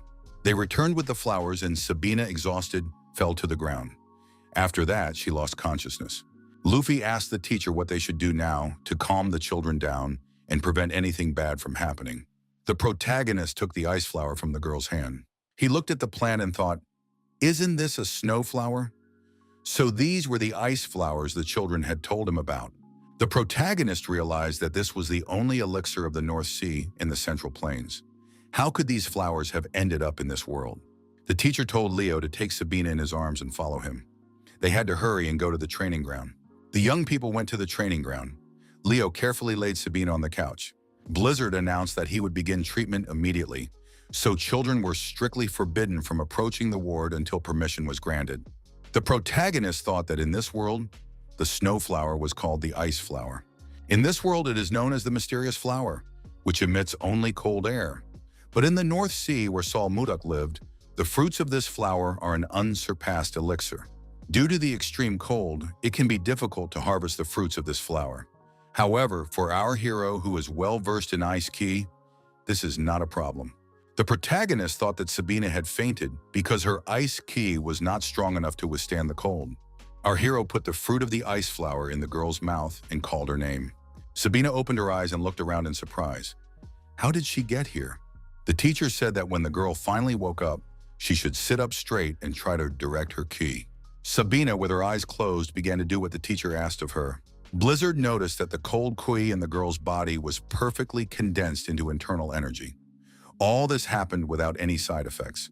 Sabina, exhausted, lay down on the couch again and simply fell asleep. The protagonist thought that her internal energy had increased significantly compared to her previous state. The effect was better than expected. If this continued, it would be possible to increase the intensity of the training. Before Sabina woke up completely, it would be necessary to visit the field of flowers together. After a good rest, Sabina woke up and asked where her teacher was. After collecting the ice wyvern eggs in the White Castle, a large-scale reorganization began.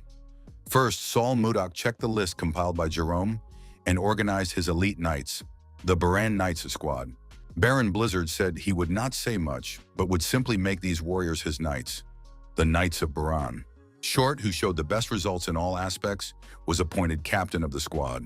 After that, with the help of Sol Mudok, schools and hospitals were built. Restaurants, bars, shops, and other establishments were also built. Sol Mudok also rotated people into positions according to their talents. Osborne was appointed to the White Castle Security Service, and Jerome became the protagonist's assistant. Jerome said that his mission was to teach magic to others. In addition, 2 armed groups were created. The Guard Squad is responsible for guarding the outer perimeter of the White Castle. They will also conduct reconnaissance throughout the region and return stray residents. The other group is the Knights of the Wyvern. Jake asked his lord to assign this group to him. Blizzard told Luna that the secret was that he himself was the head of the first squad. Luna would perform his duties. Several days passed. Jerome was behind schedule and thought he should ask my lord to lighten his load. Jerome entered the room and apologized for being late. Max said they had just started. Jerome saw Sabina and was surprised. Why was she here since she had been sick just recently? Baron Blizzard told his assistant to sit down quickly, as they had very little time. Osborne continued his report. The young man noted that not much time had passed since the formation of the Guard Squad, but there were already more than 20 people in prison. The problem was that more than half of them were fugitives who had come from outside. Max told the Lord that they were clearly criminals. They all needed to be arrested and put in the castle so that they would no longer cause trouble. Jake supported this idea. Blizzard noted that in that case, they should be arrested first as the main instigators of the uprising, which led to the unjustified expulsion of such a capable former leader as Jerome. Max said that was completely different. It was self-defense to protect Coeurlan's autonomy from the central nobility. Max realized he was wrong and apologized to Nightstorm for his words. Storm expressed his hope that Max would never forget the reasons for the suffering of ordinary people. The Baron was surprised. How could Max be so short-sighted? He asked if there were any other opinions. Sabina asked if she could express her opinion. The girl noted that the village had developed a negative public opinion about fugitives. Sabina added that the hunt for cannibals was starting today. Blizzard was surprised. What did that matter? The girl asked why, in that case, the people in prison should not be put at the forefront of the hunt. Blizzard thought it was a good idea and told the girl to continue. The hunter informed Captain Short that they might have lost him. First-class fugitive Gregory and Captain Gregor Short were on the front lines. First-class fugitive Lennon was also with them. Captain Short agreed. Once they were far enough away, they would conceal their presence and attack as usual. An armed ice ogre was moving along the snow-covered path. Gregory and Lennon attacked the ogre from behind. The ogre was wounded and bleeding, fighting back with a club, but was destroyed. Sabina suggested putting those in prison at the forefront of the hunt. Osborne asked if she really wanted to use them as human shields. It seemed like a last resort. She said that if the teacher went with them, it would be much more humane than keeping people in prison. The teacher did not waste human resources unnecessarily. After the attack, Captain Short asked Lennon if he was okay. Lennon replied that it had been a bit risky, but they had managed. Schwartz and Gregory laughed. The captain said it was a crisis similar to the one that had occurred in prison when he threw down his pickaxe. Lennon noted that this was a chance for them to start over. Baron Blizzard thought that people's opinion of criminals would definitely change. They had become more united through cooperation. The young man was glad that his student Sabina had suggested this solution. A huge creature watched the people, hiding behind a tree. The hunter commanded the squad, coordinating their actions. The young man said that there was no need to rush, that they should approach the trap slowly. The masked hunter announced that he was going to fire several arrows, so everyone should be ready. The arrows flew from the bow, but they all hit the tree. The young people saw that there was no target in the area of impact. The archer explained that he had heard the rustling of leaves and mistook it for an enemy. They needed to retrieve the arrows and check other places. Suddenly, a huge monster appeared from behind a tree. The hunters were stunned. Baron Blizzard told his assistant that the people of the duchy were no longer afraid of the ice ogres. Osborne acknowledged this. Now all the people are full of energy. Jerome said that it was all thanks to the Lord's leadership. The Lord noted that everything was going according to plan. Jerome must instruct everyone not to act rashly. The ogre was destroyed. Osborne asked Jerome if they were still studying monsters other than ogres and wyverns. Jerome noted that some information still needed to be systematized. A warrior from the front line informed Osborne that everyone had survived, but had been seriously injured and was being treated in the hospital. Blizzard asked Osborne what was going on. The assistant replied that they seemed to have a problem. A monster had appeared that was different from the ice ogre. The soldier said that 2 of them had been attacked by this monster. It was definitely not an ogre, but a different biological species. Its entire body was covered with white fur, and it was incredibly huge. Baron Blizzard told Jerome that the hunt was over. Jerome was surprised. Did the Lord plan to go there alone? The protagonist admitted that he would have to act on his own. Our hero thought that if the warrior's words were true, then this monster was someone he knew. Our hero had already heard the explanation from Edmund Roll. The guild leader had once mentioned the Yeti. Saul Mudok activated his inner vision and scanned the area. A huge snowman was in this area. Saul Mudok activated his sword, approached the Yeti, and attacked it. Fear was visible in the eyes of the huge monster. Solmuduk thought that this time the attack had failed. The Yeti was very large and fast. The Yeti was defending its territory, so it did not retreat and showed extreme aggression. The protagonist wondered why the creature, which had been roaring just a moment ago, was now behaving like a frightened cat. It seemed to have sensed the strength of its opponent. This could be seen in its animalistic gaze. Out of curiosity, our hero wanted to spare its life, but he could not show mercy to someone who had harmed his people. In its next life, the Yeti must be born human. Sol Mudok did not understand what had happened. There was a flash of light, and his opponent disappeared a moment before the blow. Sol Mudok remembered that when he came to this world, Luffy told him that warp magic could be used by magicians of the 5th level and above. However, Most do not rise above the first or second circle. It turns out that the fifth circle is something like a spiritual or earthly level. At the same time, a humanoid creature covered in white fur used such powerful magic. Our hero decided that he had to catch the Yeti no matter what. Sol Mudak thought that this creature was very large, but it ran away like a rat. The protagonist sensed the Yeti nearby. Even teleportation did not help it get far. It was definitely somewhere nearby. Moving forward, Baron Blizzard discovered a deep cave in the forest. The young man descended into the cave and realized that he was in an underground archive in the middle of a snowy wasteland. The protagonist saw the Yeti sitting on the floor and asked what he was doing there. The Yeti was frightened and told the man not to come near him. Blizzard replied that there was no need to be afraid, he would not harm him. The Yeti said he was the great warrior Huari Condal. Jerome appeared behind our hero. He explained that they were looking at a snowman. Blizzard said that Jerome had arrived just in time. Jerome noticed traces of destruction. Only Baron Blizzard could leave such a trail behind him. It was the destruction of nature. The Baron asked why the snowman, a scoundrel of an ancient legendary clan, was here. Jerome was just about to ask him that. The protagonist asked Condal where he came from. The Yeti remained silent. Blizzard asked if he was going to try to escape again. Blizzard reminded the Yeti to answer and not test his patience. Condal replied that he was from Glac. Blizzard asked if it was his village. The Yeti silently lowered his head. The protagonist asked Condal to explain why he had attacked his people. The Yeti said he had not attacked. He was a great warrior of Huari and did not attack people without reason. Jerome noted that the snowman was not lying. According to his observations, most of them had been seriously injured, but none of them had died. Blizzard remembered that the warrior had said that everyone was alive but wounded and in the hospital. There were indeed no reports of fatalities. Condal stated that the people had invaded sacred land, so they had to be driven away. He never attacks first. Blizzard realized that while hunting ice ogres, they had invaded the territory of the snow people. Edmund had reported false information about the snow people. The Baron told Jerome to heal Condal's wounds. Jerome approached the snowman and said that it would be a little uncomfortable now, but it would not last long, and then it would be fine. Baron Blizzard asked Condal to show him the sacred land. He will order his people not to go there anymore. Baron Blizzard noted that Condal could not address him informally. The protagonist thought that someone who couldn't speak properly couldn't be expected to do anything else. Jerome reported that the rehabilitation process was complete. Condal was now completely healthy. Jerome said he would like to ask the Lord for something.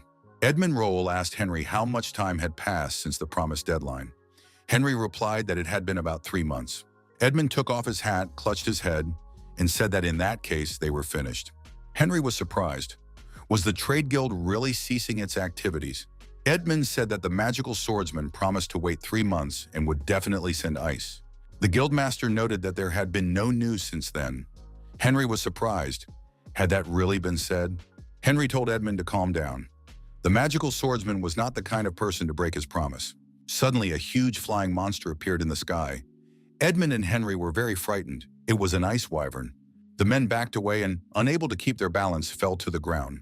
The wyvern landed next to them. Sabina was controlling the animal. She greeted Mr. Edmund and said that a delivery of fresh ice had arrived. Edmund said he believed in Mr. Magic Swordsman. Henry was surprised. Was it really an ice wyvern? It was a monster whose strength was equivalent to that of an entire army of knights. Could the magical swordsman really be using them to deliver crushed ice? Henry wondered what was happening in the north and what Mr. Magic Swordsman was doing. Sabina remembered and said that the teacher had asked her to give something to this man. The girl took out an envelope with a letter. Her Highness Princess Isil was having her morning tea. The young man thanked the princess for accepting his invitation. He said that Her Highness was becoming more beautiful every day. Isolde said that Justin was too kind to her. Justin thought that the princess was still straightforward. She didn't even try to put on a fake smile.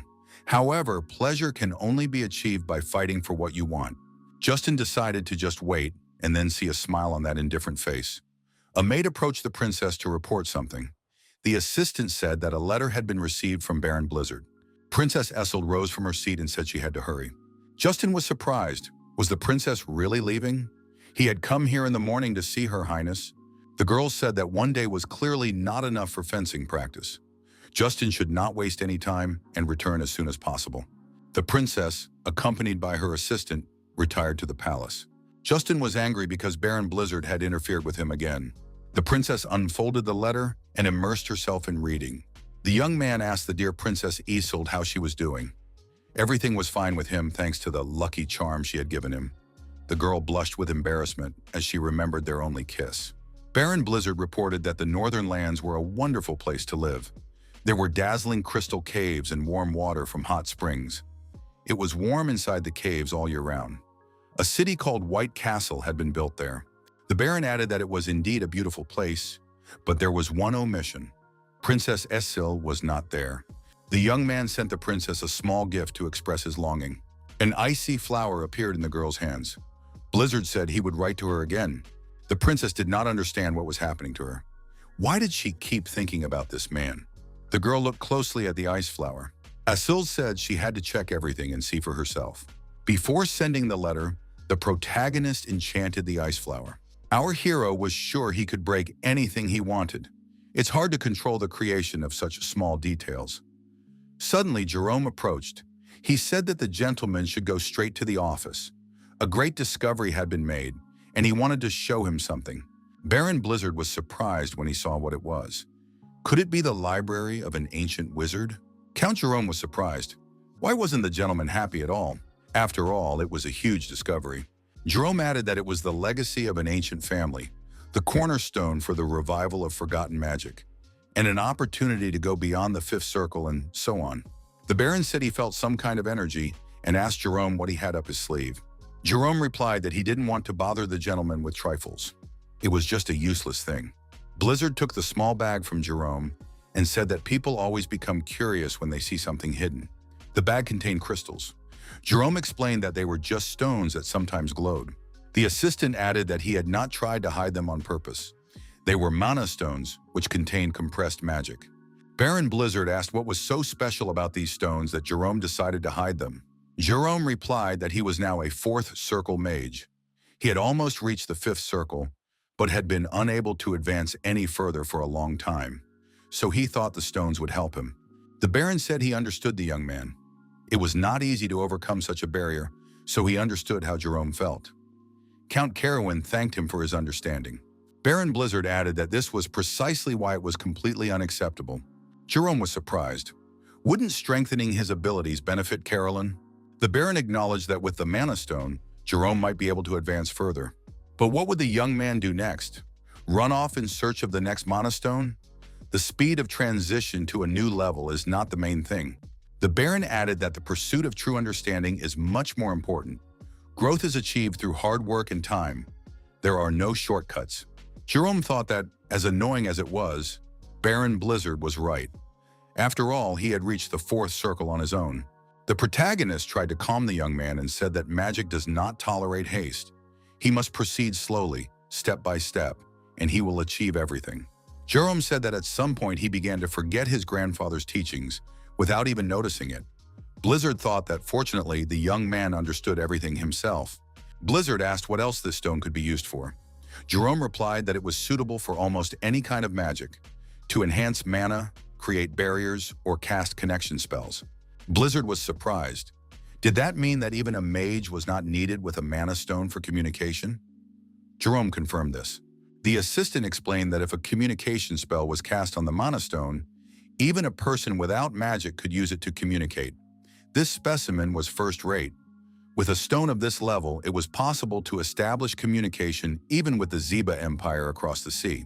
Baron Blizzard said that the most important thing in governing a country is the speed of obtaining information. Whoever collects and transmits information faster dictates their rules. The Baron added that Jerome should immediately turn all mana stones into communication stones.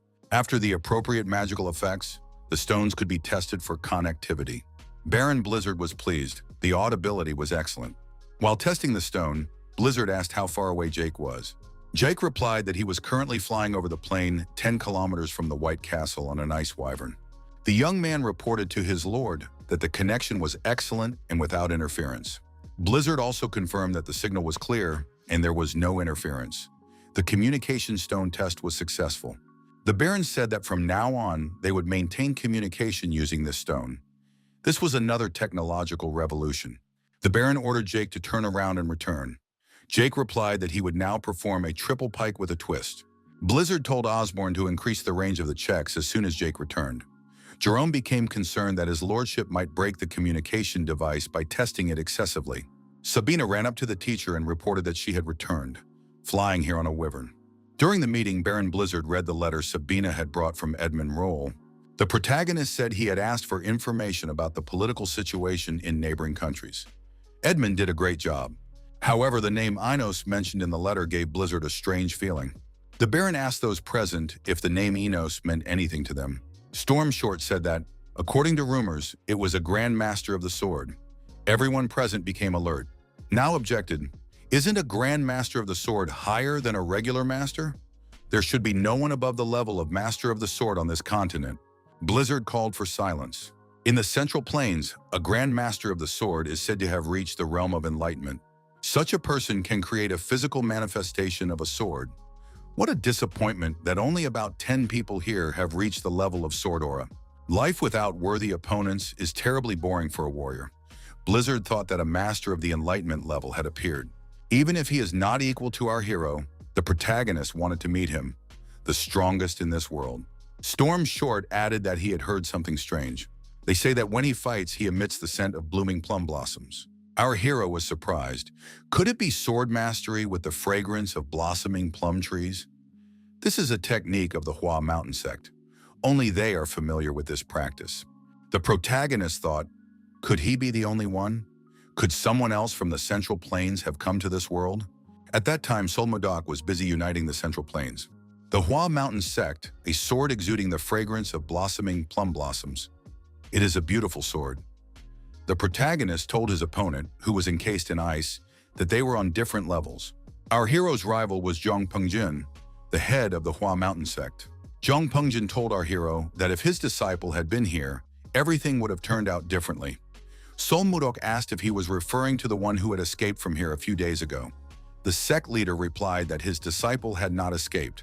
Zhang Pengjin noted that he had disappeared during solo training, as if he had vanished from this world. Solmodok thought that at the time it seemed like a silly excuse. Could that person really be here now? Jerome asked if that was all that was in the letter. Blizzard replied that there was nothing particularly important here, except that the kingdom had sent an inspection. Everyone present was very alarmed. An inspection was the last thing they needed. Jerome asked the Lord if this was a reason to panic. Blizzard said there were only 2 reasons for an inspection visit: a royal visit or the arrest and execution of traitors.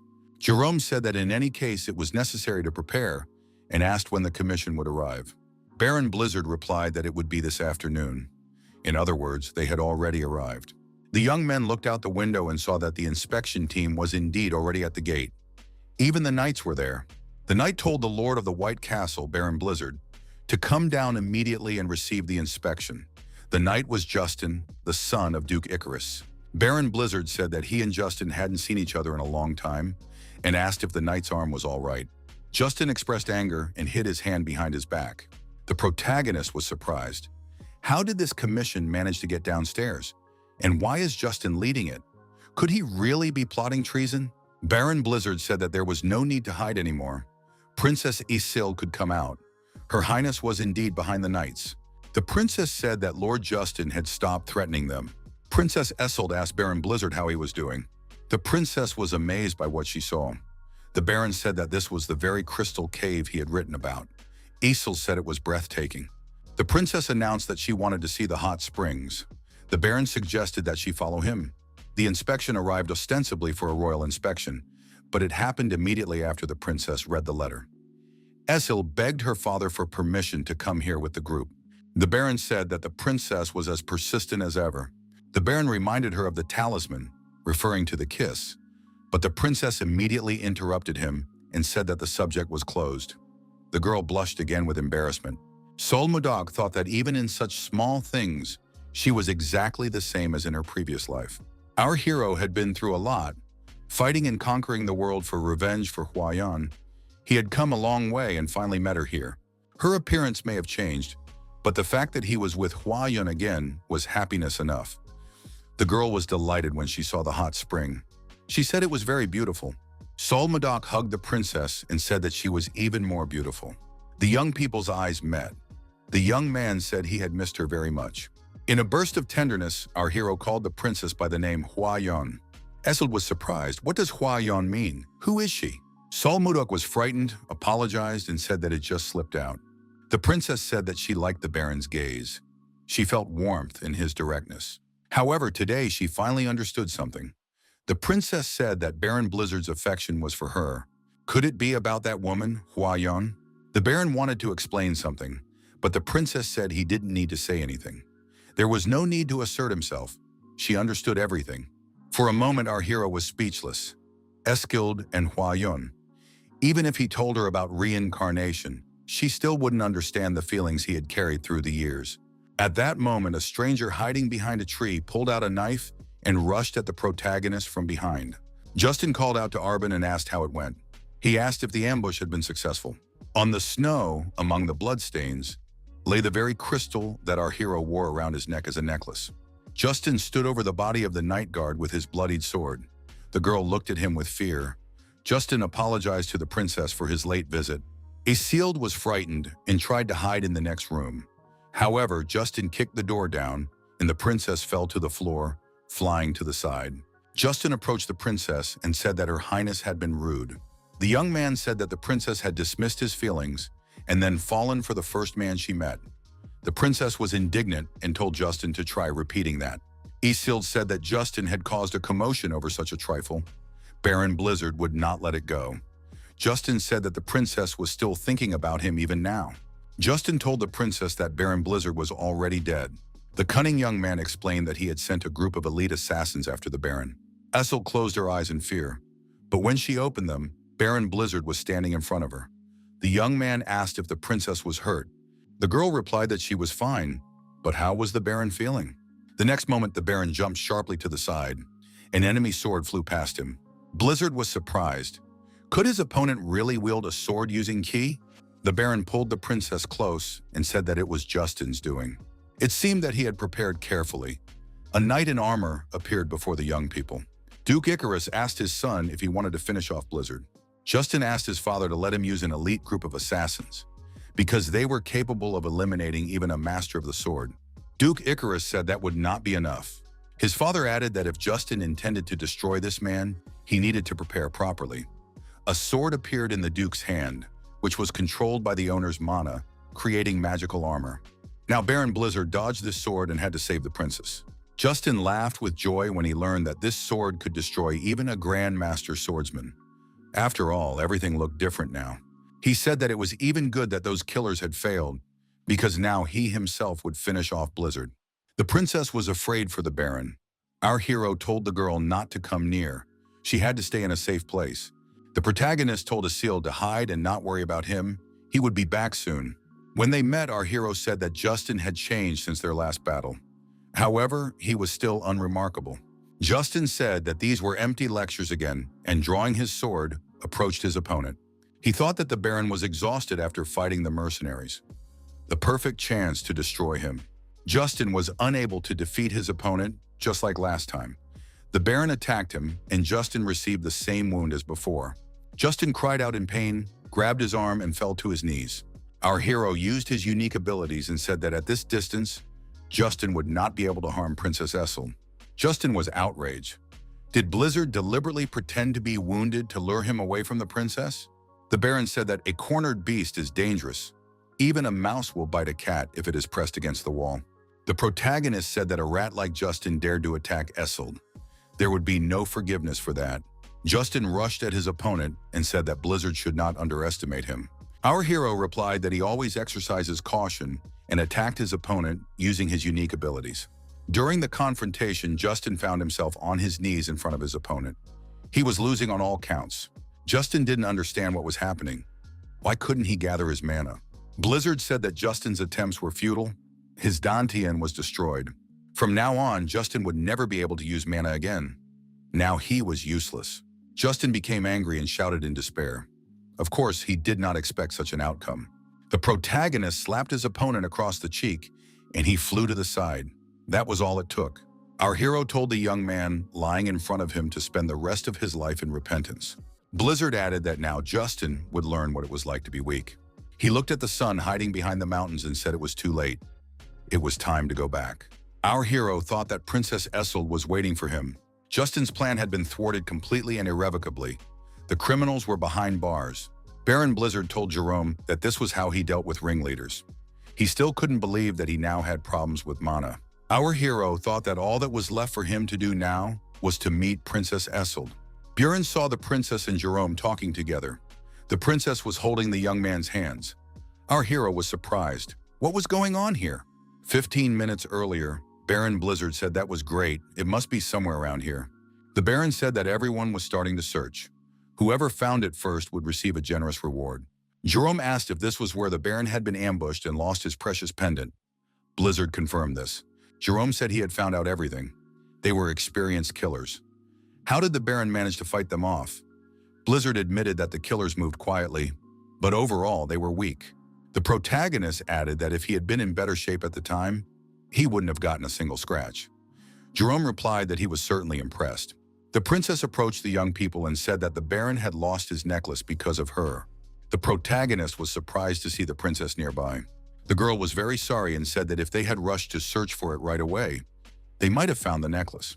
The princess added that this was impossible because she had been sent to rescue someone. Blizzard said that it was not the princess's fault. Our hero angrily said that only the scoundrel Justin was to blame. Jerome can confirm this. Princess Escold was very surprised to see Count Jerome von Karuen here. The princess asked what the Count was doing there, as she had heard that he had disappeared. Jerome understood that Her Highness was very happy, but such a warm welcome made him a little uncomfortable. Count Jerome was at a loss and did not know how to behave in front of Baron Blizzard. Blizzard put his hand on the Count's shoulder and asked if they were quite close. The princess said that my lord had misunderstood. The Baron said that he understood perfectly well. The maid suggested that the princess clear up the misunderstanding. Blizzard asked Jerome, who did the princess respect the most? Escold confirmed this. Jerome was indeed an outstanding person. Count Karuen was an aristocrat who cared about the people. She was sorry when he was exiled to this remote place. It was painful to learn that he had disappeared. The Baron wondered why Jerome had not told him about this. The Count asked, who brags about their good deeds? The Baron asked why the princess was speaking in the past tense. Escold replied that now she knew the Baron. The girl became embarrassed, turned around, and said that she was going to look for the pendant. The princess stopped when she found herself alone in a small clearing. The girl noticed that the very same pendant was lying at her feet. The princess picked up the crystal and said that it was the very thing the Baron was looking for. The crystal lit up again. The princess said she would inform the Baron immediately. The princess thought, judging by how the Baron looked at the time, the pendant must be connected to that girl named Hua Yun. The maid said that the princess now had the same expression on her face as Baron Blizzard. She added that the princess should not rush into anything. The Baron surely thought about her as much as she thought about him. The crystal continued to glow. Escold was jealous at first, but now she was just curious. What kind of woman could have won the heart of such a wonderful man? The princess returned the pendant to the Baron. The crystal shone even brighter. Dan Chunhak said to immediately remove the flower that bloomed in the name of true love from him. He called it nonsense. Behind the warrior, his daughter Hua Yun sat on the floor. He said she already had a fiancé. Dan Chunhak told Hua Yun to stop distracting herself with such nonsense. It was better to prepare for the wedding he had arranged. Hua Yun said that her father should open his eyes. Lovers who made the lotus of love bloom are blessed as true soulmates. The girl asked, even after seeing such a miracle, does her father still insist on a political marriage? Hua Yun said that for her father, the alliance was more important than his own daughter. The girl added that her father had once abandoned her mother for the sake of an alliance. Now he was doing the same thing to his daughter. Dan Chunhak ordered the guards to lock Hua Yun up. She must not be allowed into the ice palace until the wedding. Keep a close eye on her. Hua Yun thought it would be better if she did not return. Princess Escold decided it was a dream. The girl looked out the window at the dawn. A new day was beginning. The princess found herself near the hot springs again. She was accompanied by her maid. Escold wondered who the woman in her dream was. Baron Blizzard asked the princess what had happened to her. The princess said she was fine and asked how long the Baron had been there. The girl added that the Baron had nothing to worry about. She was really fine. Blizzard suggested that the princess take a short trip with him to take her mind off things. The trip was to be on an ice wyvern. The beast was already approaching. The princess was surprised, and the maid was frightened. The wyvern was truly enormous. The princess said excitedly that it was a real ice wyvern. Escold added that she had never seen so many tamed ice wyverns at once. The Baron explained that they had been trained since birth and were very friendly, so there was no need to be afraid. Jerome told the Lord that everything was ready for departure. Jake was to pilot the aircraft. A small white fluffy animal appeared in front of the girls. Jerome said that he did not want to scare the princess. It was a Yeti named Condal. The princess was surprised. Could this really be the legendary people of the snowy plains? Escold picked up the fluffy creature and said she never would have thought they were so small and cute. Jerome was glad that the princess liked the animal. Baron Blizzard let Jerome know that he was very pleased with his work. Earlier, the Baron had said that the princess might be frightened when she saw the Yeti. Could Jerome make it smaller with his magic? The Count replied that magic was not all powerful. The princess continued to play with the delicate creature and call it very cute. Baron Blizzard told those present that it was time to move on to their destination.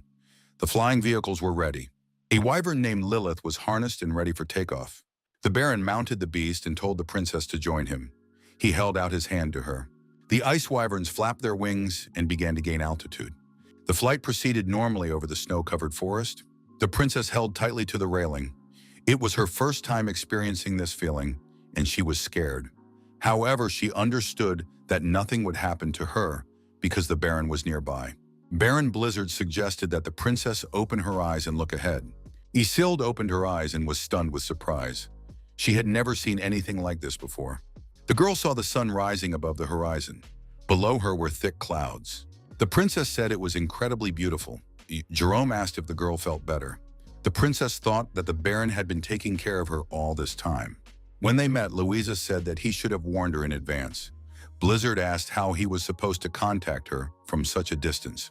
The Baron told Louisa to pass on all the trade information to Jerome. Blizzard added that he would have lunch with the princess at a local restaurant. Jerome had to finish everything before his return. The princess went out onto the veranda, looked ahead, and was once again struck by the beauty of the surroundings. The Baron said that he had prepared this especially for the princess and asked if she liked it here. The answer was positive. The princess said that she thought she had seen the flower in the Baron's pendant somewhere before. Escold remembered her dream in which the woman had a flower similar to this one. Blizzard asked the princess if she was all right. The girl replied that she was just lost in thought, remembering a strange dream she had had the night before. The princess explained that there were people in unfamiliar clothes and houses she had never seen before. She was in her early 20s, a girl with pale skin and dark hair, with calmness in her eyes. However, in that dream, her face reflected sadness, because she was in love with one man, but her father was trying to marry her off to another for political gain. Escold said it was a very strange dream and smiled. The girl added that in the dream she was desperately calling out to someone. She kept repeating one word, Gaga. Our hero was extremely surprised. Only one person called him Gaga. It was Hua Yun. The princess asked if the Baron was okay. What was wrong with his face? Blizzard, clutching the crystal in his hand, apologized and said he had been lost in thought for a moment. The Baron said that the food was getting cold and suggested that the princess start eating. Escold said she had one request. Every time the Baron called her princess, she felt a distance between them. If the young man didn't mind, could he just call her Escold from now on?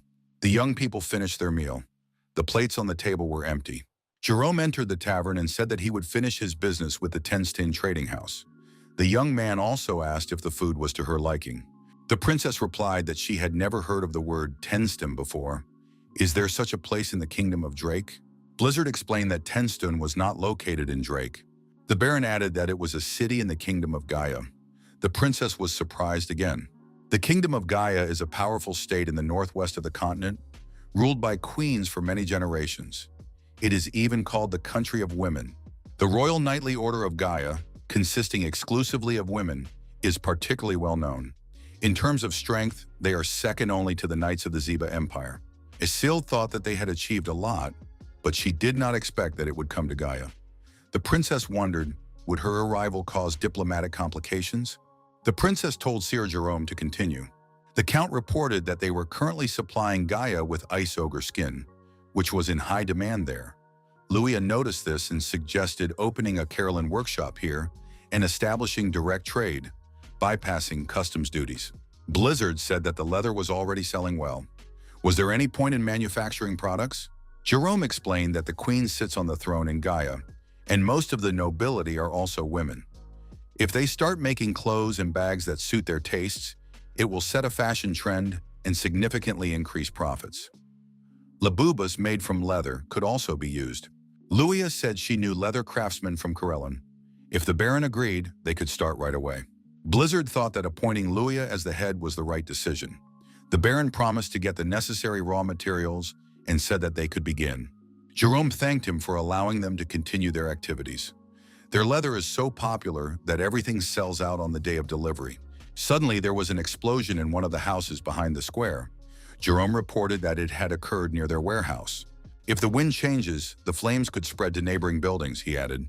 Blizzard said he would check everything and instructed Jerome to stay with the princess. The Count asked, "Isn't the Lord going himself? It's very dangerous."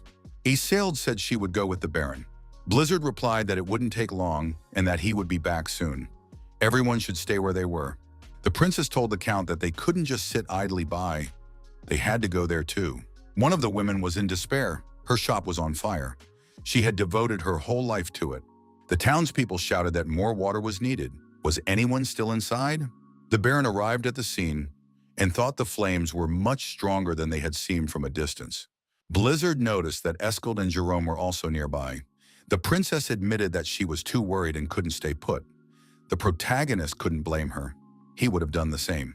Cries for help came from inside the fire. Could someone still be inside? Baron Blizzard, without hesitation, rushed into the burning building. Moving forward, our hero activated his divine ice palm, spreading ice blocks in front of him. The young man saw a girl lying unconscious. Obviously, this was the person he was looking for. Blizzard realized that she was still breathing, which meant she was lucky and needed to be saved. The young man hoisted the girl onto his shoulder. Jerome looked at the master's abilities and said that it was ninth circle ice magic. The Baron came out of the frozen building, carrying the unconscious girl on his shoulder. Late at night, in a private setting over a glass of wine, the assistant reported to Her Highness that signs of rebellion had been discovered. The next moment, the girl found herself in bed. What had happened to her? The girl got out of bed and went into the next room. Young people were sitting at the dining table. Lucia saw that she had woken up and asked how she was feeling.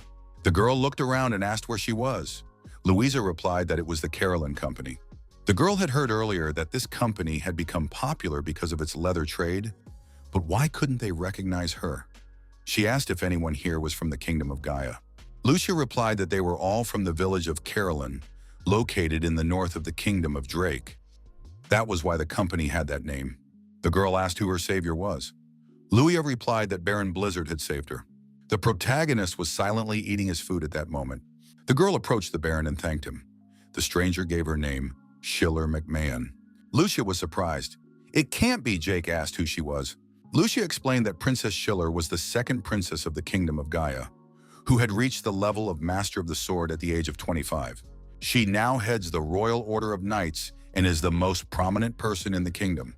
Lucia apologized for her rudeness to Her Highness. Jake also apologized. Isil thought, of all people, did she have to meet a foreign princess? If the girl's identity was revealed, it could turn into a diplomatic scandal. Schiller said she would personally award a prize for saving her life and invited Lord to accompany her to the palace. Blizzard replied that he would have to decline as he had to return home. Lucia thought that such a refusal could end badly. Refusing a royal reward in the Kingdom of Gaia is considered a huge insult. Gaia said that her lord was nervous in front of Princess Schiller. Gaia asked how the princess had ended up in the burning building. The princess replied that it was Baron Dayton. Schiller thought that she had supported him until that moment, and he dared to try to destroy her. This coward was afraid to face her face to face, and therefore tried to poison her. The building was set on fire to make sure she was definitely dealt with. Princess Schiller said she had to repay her for saving her. The Baron could name his reward. Blizzard said that it looked as if it was the princess who wanted something from them. The princess was indignant. Was the Baron mocking her? Blizzard suggested that the girl might be hungry since she hadn't eaten since yesterday evening and invited the princess to eat with them. The princess tried the food and noted that it was quite tasty. But why did the Baron refuse to accept a reward? If he hadn't been her savior, she would have thrown him in prison already. The princess looked to the side and noticed a sword standing near the wall. Schiller asked what kind of sword it was. Baron Blizzard replied that it was his weapon. The princess decided that this man knew how to wield a sword. He seemed to be an aristocrat with knightly experience. As the captain of the knights, the girl was curious to know how well he could wield a sword. Schiller McMahon suggested that the Baron fight her after dinner. Everyone present was extremely surprised, except for the Baron himself. The protagonist said he refused because he did not fight those who were weaker than him. The princess was indignant. Could this really be about her? Did this man really not know that she was a master swordsman? In the past, foreign knights had refused to fight her simply because she was a woman. It was not easy to get them to agree. Schiller said that the Baron was probably afraid of losing to her. Everyone present became alarmed again. How could anyone say such a thing to the Baron? Blizzard rose from the table and suggested that the princess go outside. The protagonist said that in that case, he would have to teach the princess a lesson. Schiller McMahon declared that the duel would be conducted according to the rules of chivalry. Auras were forbidden, and the first to incapacitate their opponent would be the winner. Blizzard replied that he had no objection. Jerome asked the Baron not to forget that he was facing Princess Gaia. Any scratch could lead to international conflict. Schiller asked if Baron Blizzard was ready for sparring. The princess had met many such people, but they had all fallen before her. Schiller eagerly awaited the moment when Baron Blizzard's face would contort. In the first few seconds, the princess attacked her opponent. The Baron easily parried her attack. Schiller noted that her opponent had parried a sudden lunge, so he wasn't bluffing. The princess attacked again, and again the Baron parried her. Blizzard felt confident with a sword in his hands. The opponents exchanged glances several times, but the duel of looks led to nothing. Each of them was calm and confident. Schiller thought that her opponent, almost without moving, parried all the attacks of the swordmaster without the slightest effort. The princess decided that this man was incredibly skilled and went on the attack again. The Baron decided to act differently and moved a considerable distance away from the princess. Our hero thought that his opponent was behaving like a master of the penetrating spear style who had attained enlightenment. She unleashed a frenzied flurry of continuous attacks. If he only parried her attacks, everything around him would be reduced to ruins. Our hero approached the princess and decided it was time to end it all with one blow. The Baron lunged forward with his sword, causing the princess to lose her balance. She couldn't hold on and fell to the ground. The princess's sword was knocked aside. The Baron held his sword to her neck. Blizzard's victory was obvious. The Baron told Schiller to admit defeat. The princess demanded a rematch. Jerome noted that both opponents had fought brilliantly and suggested returning to the building to continue the meal. There was still warm pie left. The princess said that if the Baron did not agree to a rematch, she would send an official protest to the Kingdom of Drake. Jerome thought anything but that. Escold wouldn't want that either. Blizzard said that the ability to admit defeat is part of a warrior's valor. The princess of a great power is now behaving like a child. Schiller was indignant again. How could anyone say such a thing about her? The girl flew into a rage and declared that this man knew nothing at all to say such things. To cool the princess's ardor, the Baron again pointed his sword at her. The princess fell to her knees and thought that she had indeed lost, not even noticing how her opponent had moved. Blizzard asked, "Is this how saviors are treated in the Kingdom of Gaia? Did it not occur to the girl that he might have been holding back because she was a princess?" The Baron suggested that the princess think carefully about which of them had behaved unworthily. The princess wondered, why couldn't she defeat this guy? Would she really have to accept defeat? Schiller remembered her childhood. She was delighted when she took first place in the fencing tournament again. Her mother said that her daughter was a miracle. When she grew up, she would be able to protect her and her sister. The girl was told that she would become the Sword of Gaia. She had been that sword her whole life. Defending the kingdom, she became someone no one dared to contradict. She tried her best to achieve this.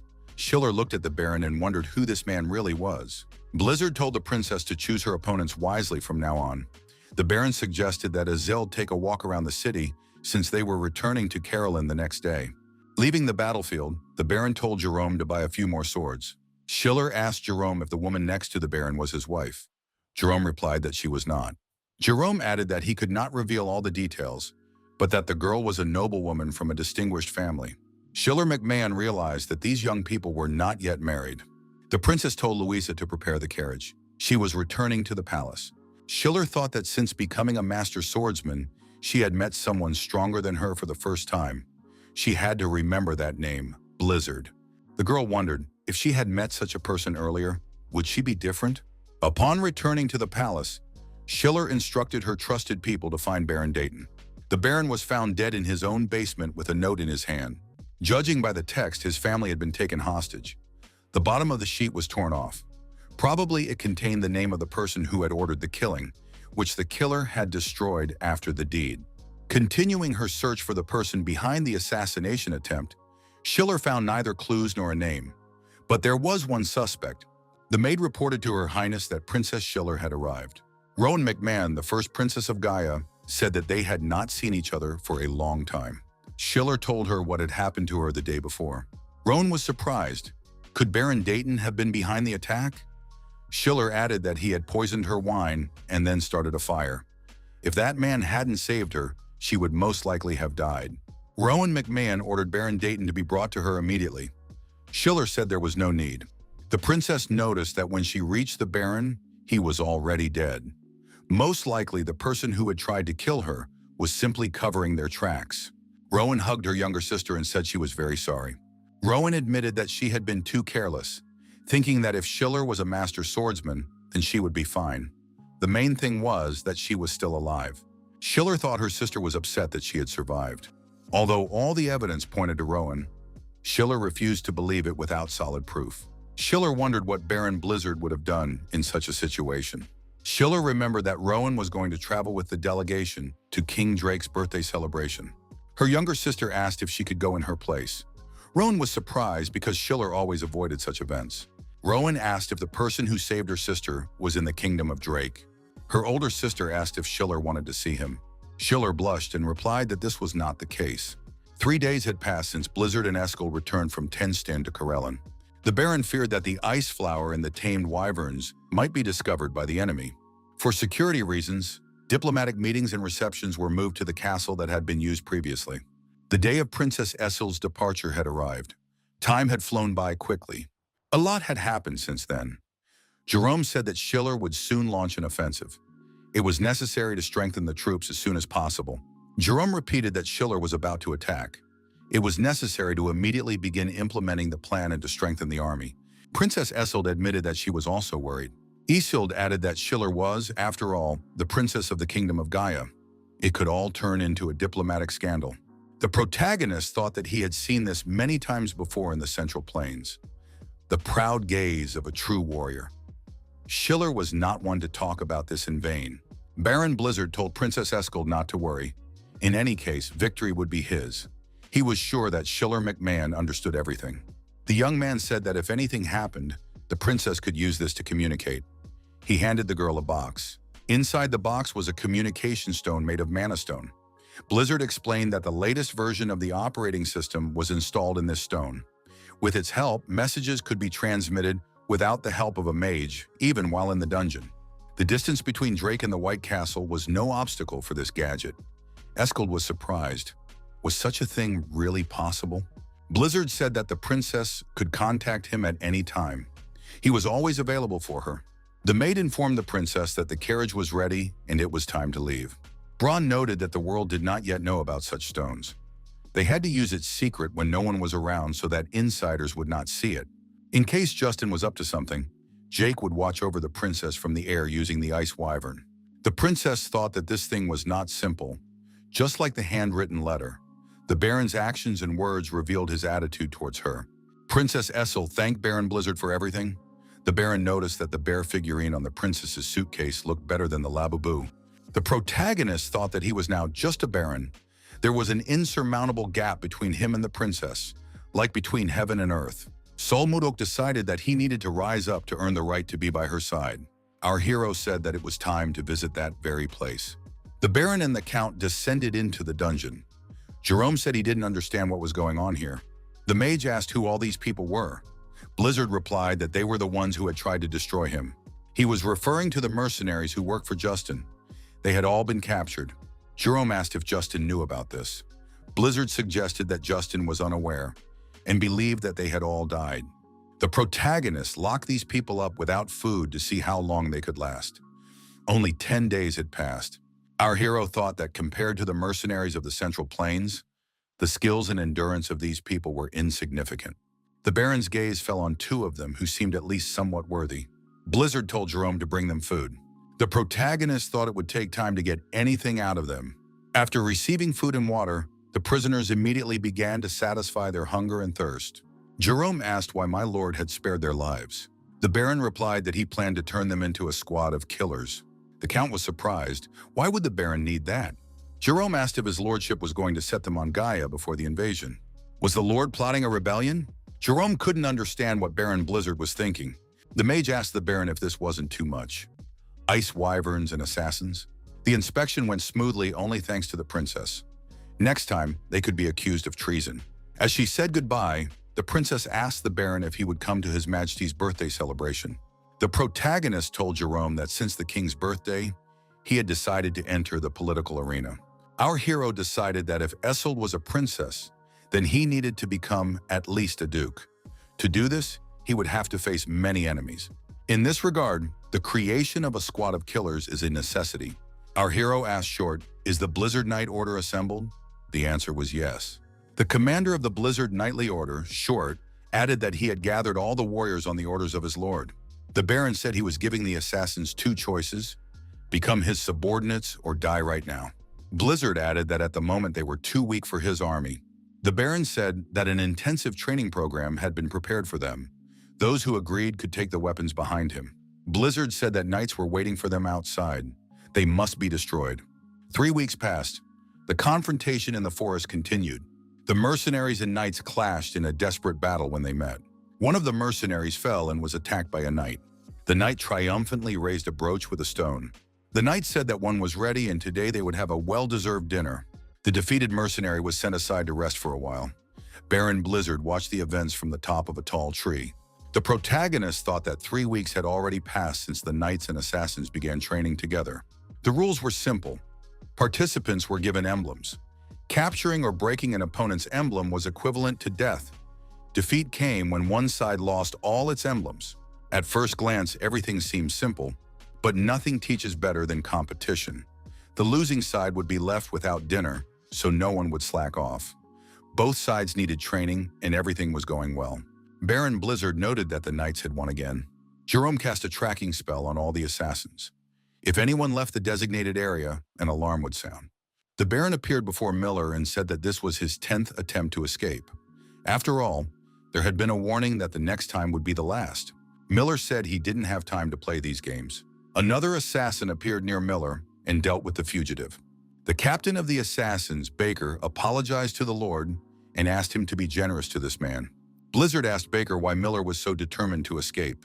The captain replied that the man wanted revenge on his enemy.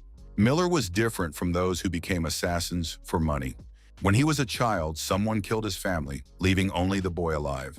Miller had received information that the culprit would be attending a celebration in the capital the following month. The Baron remembered the princess's words and realized that she was talking about the king's birthday. Blizzard said that on King Drake's birthday, the security would consist of several hundred mages and knights. Did Miller really think he could take revenge and remain unnoticed? Miller asked if the captain had told his lord everything. The mercenary added that he existed only for revenge and did not care about his own life. The main thing was to destroy the enemy. The Baron said he believed him, but Miller would not be able to get close to the enemy, let alone take revenge. It would be useless. He would simply die like a dog. Baron Blizzard said that as an aristocrat, he could attend the celebration. Miller asked what the Baron was getting at. The protagonist said he was offering a deal. He would help the mercenary get revenge. In return, Miller would become his loyal servant. The young man was surprised. Why him? There are many assassins better than him. My lord explained that Baker had said that no one but Miller had reached the level of a top-class killer by the age of 25. The Baron added that he also highly valued Miller's potential and believed that he could become even stronger. The Baron said that this was precisely why he needed Miller in his squad. Would the young man agree to the deal? Miller replied that if he could get his revenge, he would agree to anything. Blizzard said that the young man should get ready. They would be leaving in a few days. Sabina entered the room and said she had a proposal for the teacher. Would my lord like to try some ice cream? The Baron said he would be happy to do so. Sabina added that in that case they should hurry before the ice cream melted. Miller wondered, who was this girl to the Baron? Duke Icarus was furious. Could his son really have lost even with such an incredible artifact? Duke Icarus thought that Blizzard continued to get on his nerves. The Duke summoned Roxlin and asked if he could handle the Baron. Roxlin told the Duke not to worry. He would definitely be able to stop Blizzard. The protagonist practiced the speech he would soon have to deliver. They needed to move 6,000 residents of the new territories from outside the city of Tot to Corellon. Did they really only have 6 ice wyvern eggs? Max, the captain of the White Castle Guard, said that the Baron had accurate information. Max asked when the residents would be relocated. The Baron replied that he would deal with Jerome later. There was something more important to do. Baron Blizzard said he didn't know what to give King Tomalov III for his birthday. Those present looked at the Lord in surprise. Blizzard was surprised. Why such a reaction? The Baron said that the gift should be better than the gift from Duke Icarus. Did anyone have any suggestions? Max suggested giving the king the hides of ice ogres. They are popular among merchants, and with winter approaching, the king would be delighted with such a gift. Blizzard said that was too simple. Osborne suggested giving flowers. The Baron was surprised. Who did they think he was? Osborne explained that he meant ice flowers, special flowers that only bloom in Corellon. Jerome said that these flowers only grow in extreme cold and are unlikely to be cultivated in the capital. Short said that in that case, they had no choice but to give it as a gift. Braun Blizzard asked what they were talking about. Suddenly, Jake ran into the room and said that he couldn't do it anymore. All the roads were blocked. Baron asked him to explain what he meant. Jake said that he was talking about Roxline. Until now, they had been paying unfair fees for travel and road use. However, now the roads were completely blocked. The Baron was surprised. Couldn't they go around or fly over on ice wyverns? Jake replied that wyverns had weight limits, so they needed to travel by land. Jerome said that to get from Corellon to the capital, you had to cross the city of Tot. Since they don't know about the ice wyverns there, they must have blocked the land routes. Blocking the routes before the festival only for the aristocrats meant that their goal was probably to prevent the Baron from visiting the city on that day. Blizzard said that Roxlin might be hiding something. Why is he trying to block the roads? Blizzard suggested that Viscount Roxlin had strengthened his position with the support of Duke Icarus. Justin had recently returned home, so it was likely that his father was behind all this. Blizzard said they had no other choice. If they were being provoked, there had to be an adequate response. Jerome asked if my lord was thinking of a territorial war. The Baron replied that it was literally a war between landowners. As long as they did not violate royal laws, even the king could not intervene. However, to start a territorial war, it is necessary to inform the king. It is also necessary to officially declare war on the enemy. The war could only be undeclared if it ended faster than the news could reach the king. In that case, it should only be reported after the enemy was forced to surrender. Blizzard thought this was the perfect chance to test what they had prepared. The Baron told Short to leave only minimal forces in the territory and prepare for departure. The protagonist said that the assassin squad would remain on standby for now, and that Miller should be sent to scout the city of Tot. Blizzard told Jake to prepare the Wyvern squad for departure. Jake, of course, was surprised. Jake said that there were only 20 men in the squad. Wasn't that too few to participate in a war for territory? The Baron asked if Jake was really the commander of the Wyvern Knights. Blizzard asked if even after being so close to the Wyverns, Jake still didn't trust their power. Jake said that the commander was right. The Wyverns were not weak. Now they would show their rivals their full strength. The Baron told Jerome to prepare an announcement about the start of a war against the tyranny of the people of Corellon and the blocking of the roads. Jerome replied that he refused to do so. The Mage said that this was a gamble with an unknown outcome. You can't risk people's lives too recklessly. Jerome said that Viscount Roxlin was still holding 6,000 unevicted citizens hostage. If they attacked first, the hostages could be in danger. Moreover, the forces of the city of Tot outnumber those of Corellon tenfold. If Tot receives the support of Duke Icarus, Baron Blizzard will find himself in an even more difficult position. The protagonist said that before his rivals could respond, he would end the war in 2 days. Jerome stated very convincingly that this was practically impossible. Blizzard reminded him that Jerome was a strategist and should not show doubt in front of his troops. Jerome thought, could the Baron exceed his expectations and work another miracle? The Baron ordered a vivre for Lilith to be prepared for him and addressed the soldiers, declaring that they were declaring war. The bound prisoners were moved across the square one by one. guarded by guards along the way. One of the prisoners asked what they were accused of. The knight struck the prisoner in the neck with his spear and said that he was acting on the orders of the Viscount to arrest everyone from Caroline. The assistant reported to the Viscount that all the inhabitants of Caroline had been detained as ordered. The assistant added that the merchants who used to gather at the castle gates no longer appeared. The Viscount said that these fools had finally understood. He would not open the gates. Without food supplies from outside, Caroline, bound by ice, would not survive. The mountainous terrain made it impossible to reach the capital without passing through Tot. The inhabitants of Caroline were most likely starving. The Viscount added that a meeting of the nobility would soon be held, which everyone was required to attend. If Baron Blizzard did not appear at the king's birthday celebration, he would lose his title. Roxlin said that in that case, he would be able to capture Caroline. The Viscount thought it was a perfect plan. Roxlin noted that going against Duke Icarus, whose power was greater than the king's, was tantamount to treason. If everything went according to plan, he could receive the title of Marquis. The Viscount looked to the side and noticed someone's shadow flit by. However, there was no mistake. A huge shadow had indeed appeared outside the window. What could it be? The window shattered and Roxlin saw a huge wyvern in front of him. But they only lived beyond the ridge. Where did it come from? Baron Blizzard, riding the wyvern, asked the owner. Is your name Roxlin? The Viscount asked our hero who he was and demanded that he immediately give his name. The protagonist replied that he was Lord Caroluna. The Viscount realized that he was Baron Blizzard. The protagonist threw a scroll at Roxlin's feet. Blizzard said that it was a declaration of war and added that he would return in an hour. The guards rushed into the room and asked if the Viscount was all right. The protagonist flew to a safe distance and looked at the receding castle. The captain of the guards was surprised. What was a wyvern doing here? The Viscount began to beat the captain of the guards, calling him useless. All they know how to do is collect their pay. Roxlin asked where the guards were when he was attacked. The Viscount ordered the scroll to be burned, the Tot prisoners to be dressed in military uniforms, and weapons to be issued to them. The Viscount said he wanted to see Blizzard's face when he realized that he had destroyed his own people with his own hands. Roxlin declared that he must be held accountable. How dare he start a war? The Knights of Tot must be notified of this extraordinary event. Roxlin said that from that moment on, he was declaring war on Caroline. The Viscount added that whoever distinguished themselves the most would receive a generous reward. The knights were inspired. Behind the Viscount stood a knight who had heard Roxlin's words. In his hand, he held a crystal for communicating with Blizzard.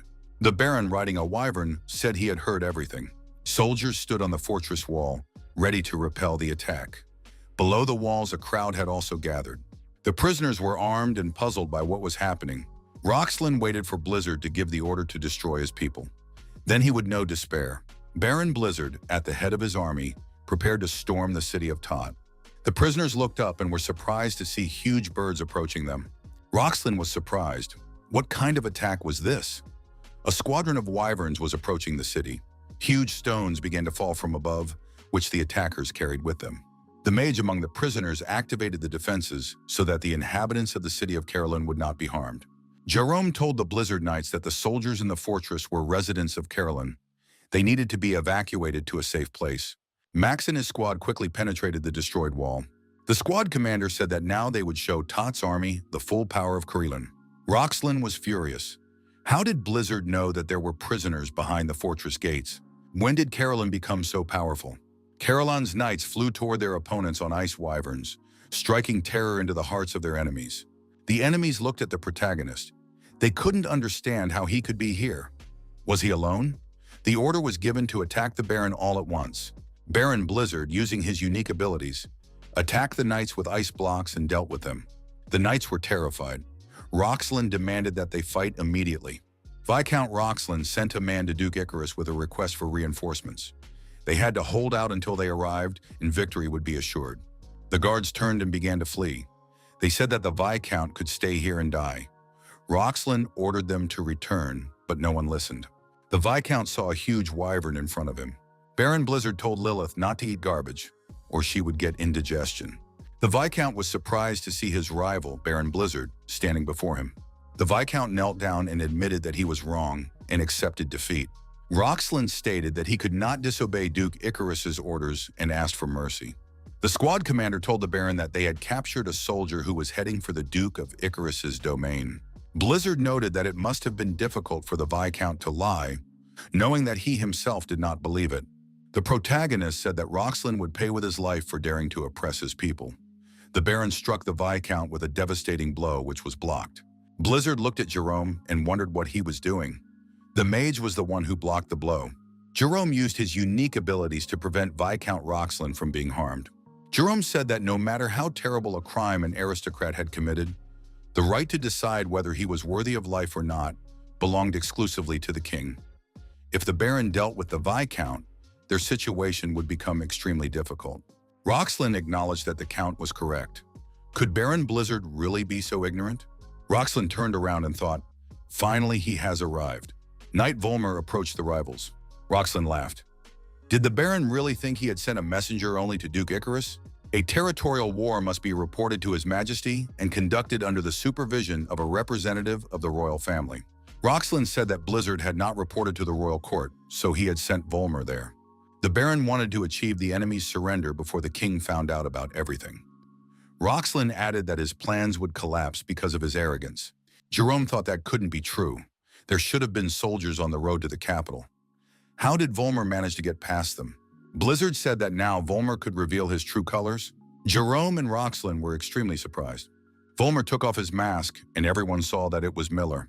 Roxlin did not understand how this could have happened. Since when? Miller told Milord that he had carried out his orders. Blizzard noted that there was one clause in the Code of Laws on Territorial Wars.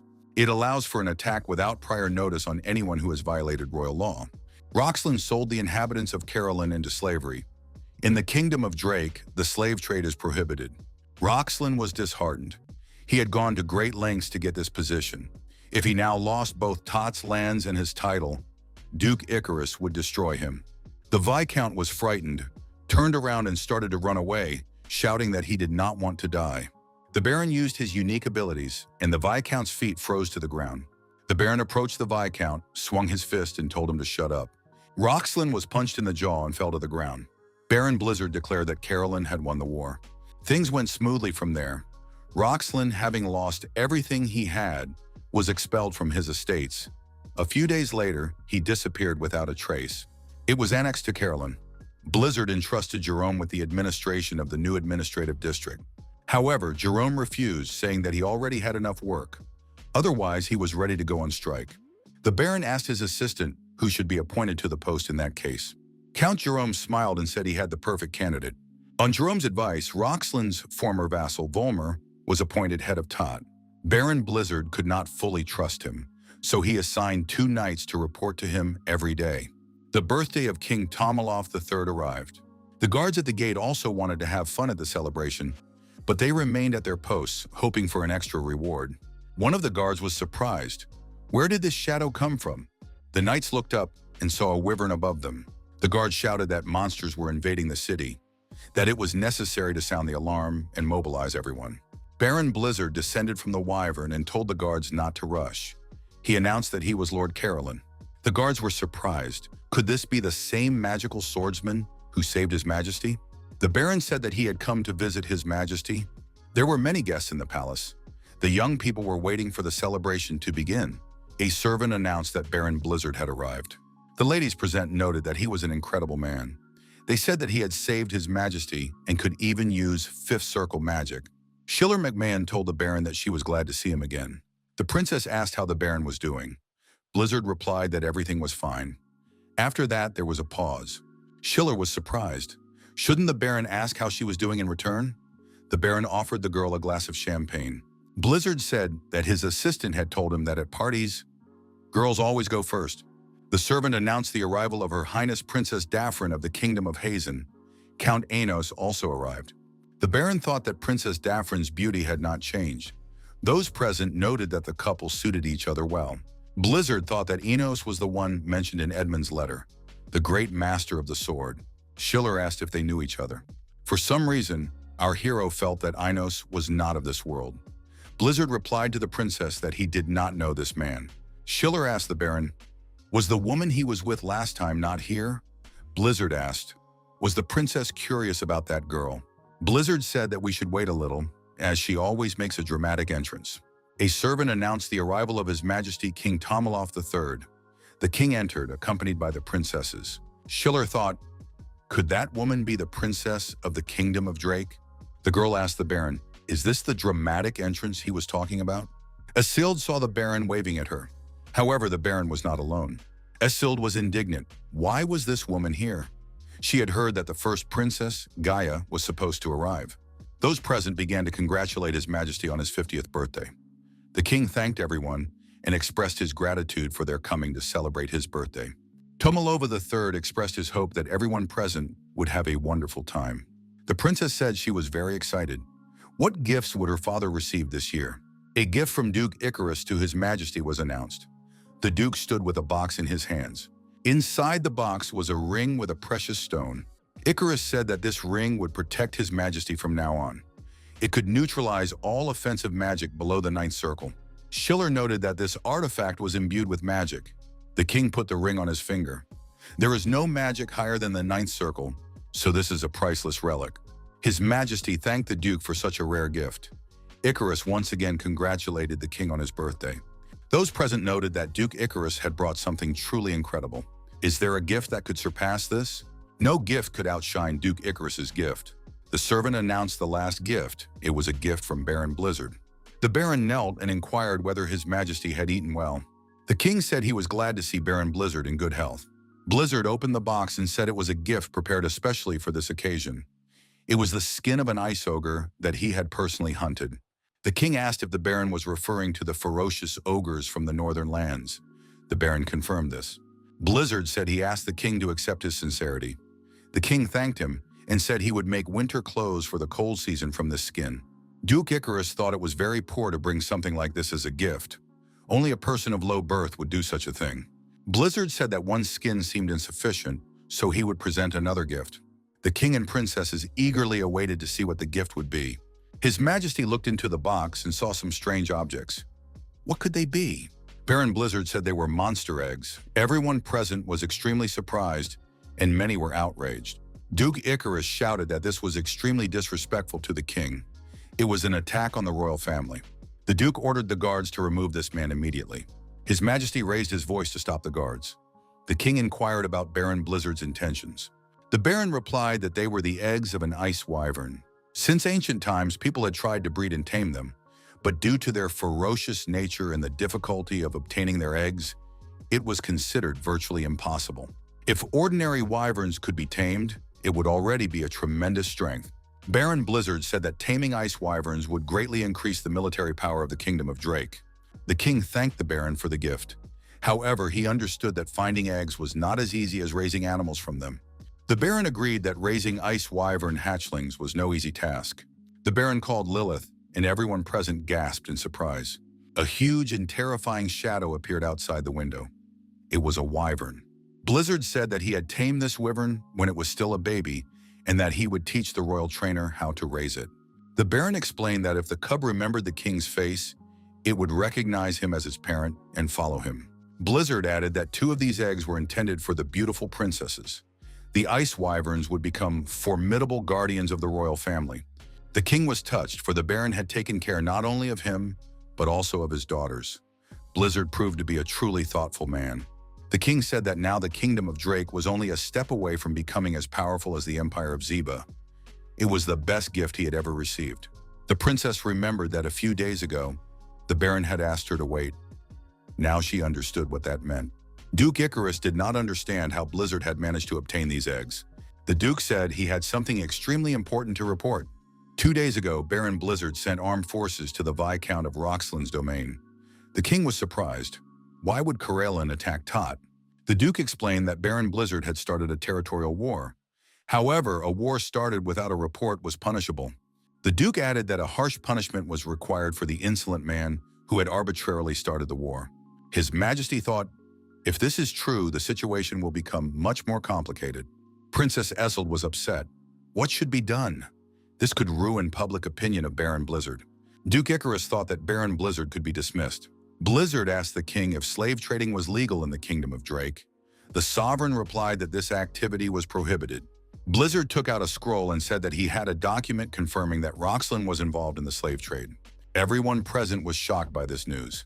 Blizzard reported that Roxlin had been capturing his people and selling them into slavery. His people were being traded. Baron Blizzard asked how the Lord was not angry. Duke Icarus thought that the scoundrel Roxlin had set him up by secretly engaging in the slave trade. The princess declared that war could be declared without report on anyone who violated the laws of the kingdom. His Majesty said that this was indeed a compelling reason, so he would make an exception and not impose punishment. The king added that he ordered the lands of Tot to be annexed to the lands of Carillon.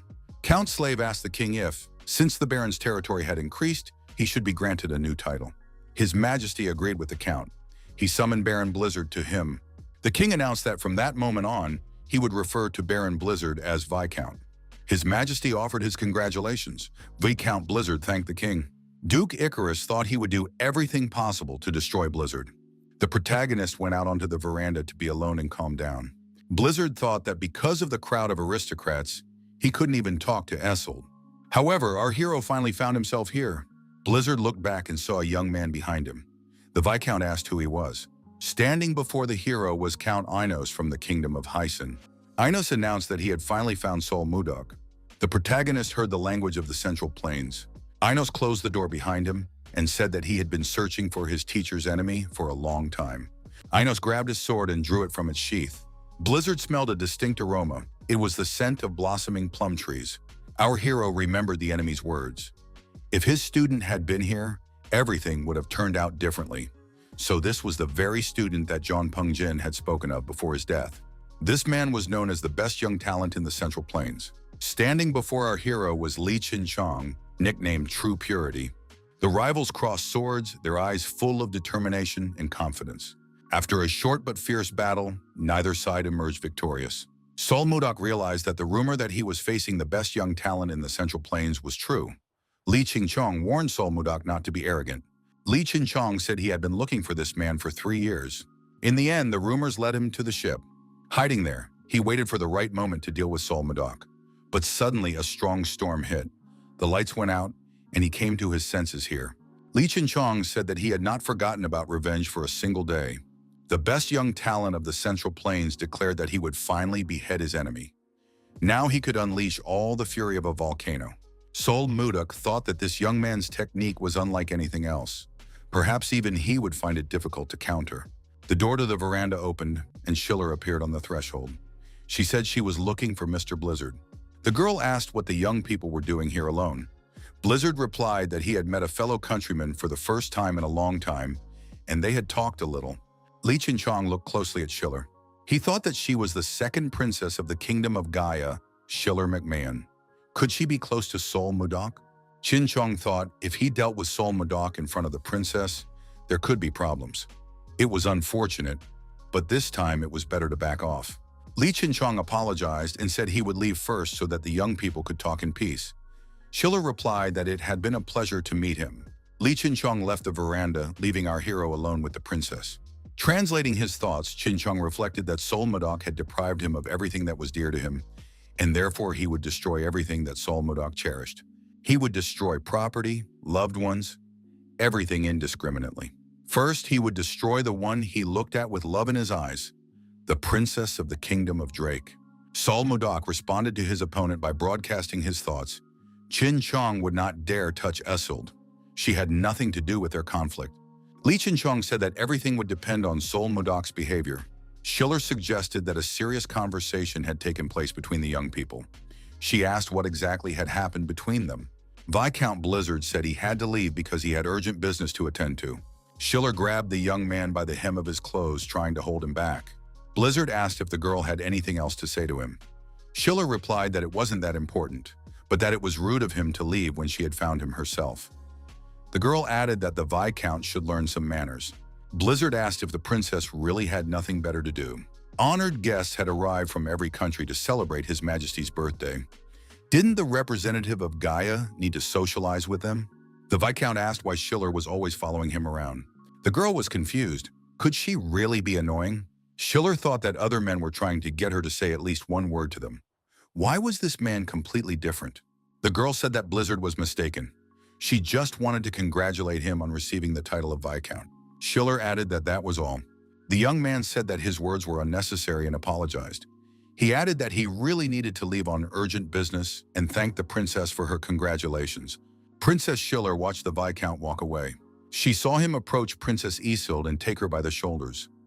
Schiller wondered, if he had met her first, would he have liked her? The princess pulled herself together and decided that now was not the time to think about that. The girl decided that she needed to take care of her own life first. The main thing now was to escape from her sister, who was going to deal with her. She had to return to the kingdom and do everything in her power. Schiller saw Princess Daphne talking to a young man. Who was this man next to her? The girl felt like she had seen that face somewhere before. Schiller remembered. It was Mr. Blizzard's assistant, Jerome. What were they doing here together? The assistant reported to his master that they had searched the entire palace but had not found the princess. She said she was going out for some fresh air.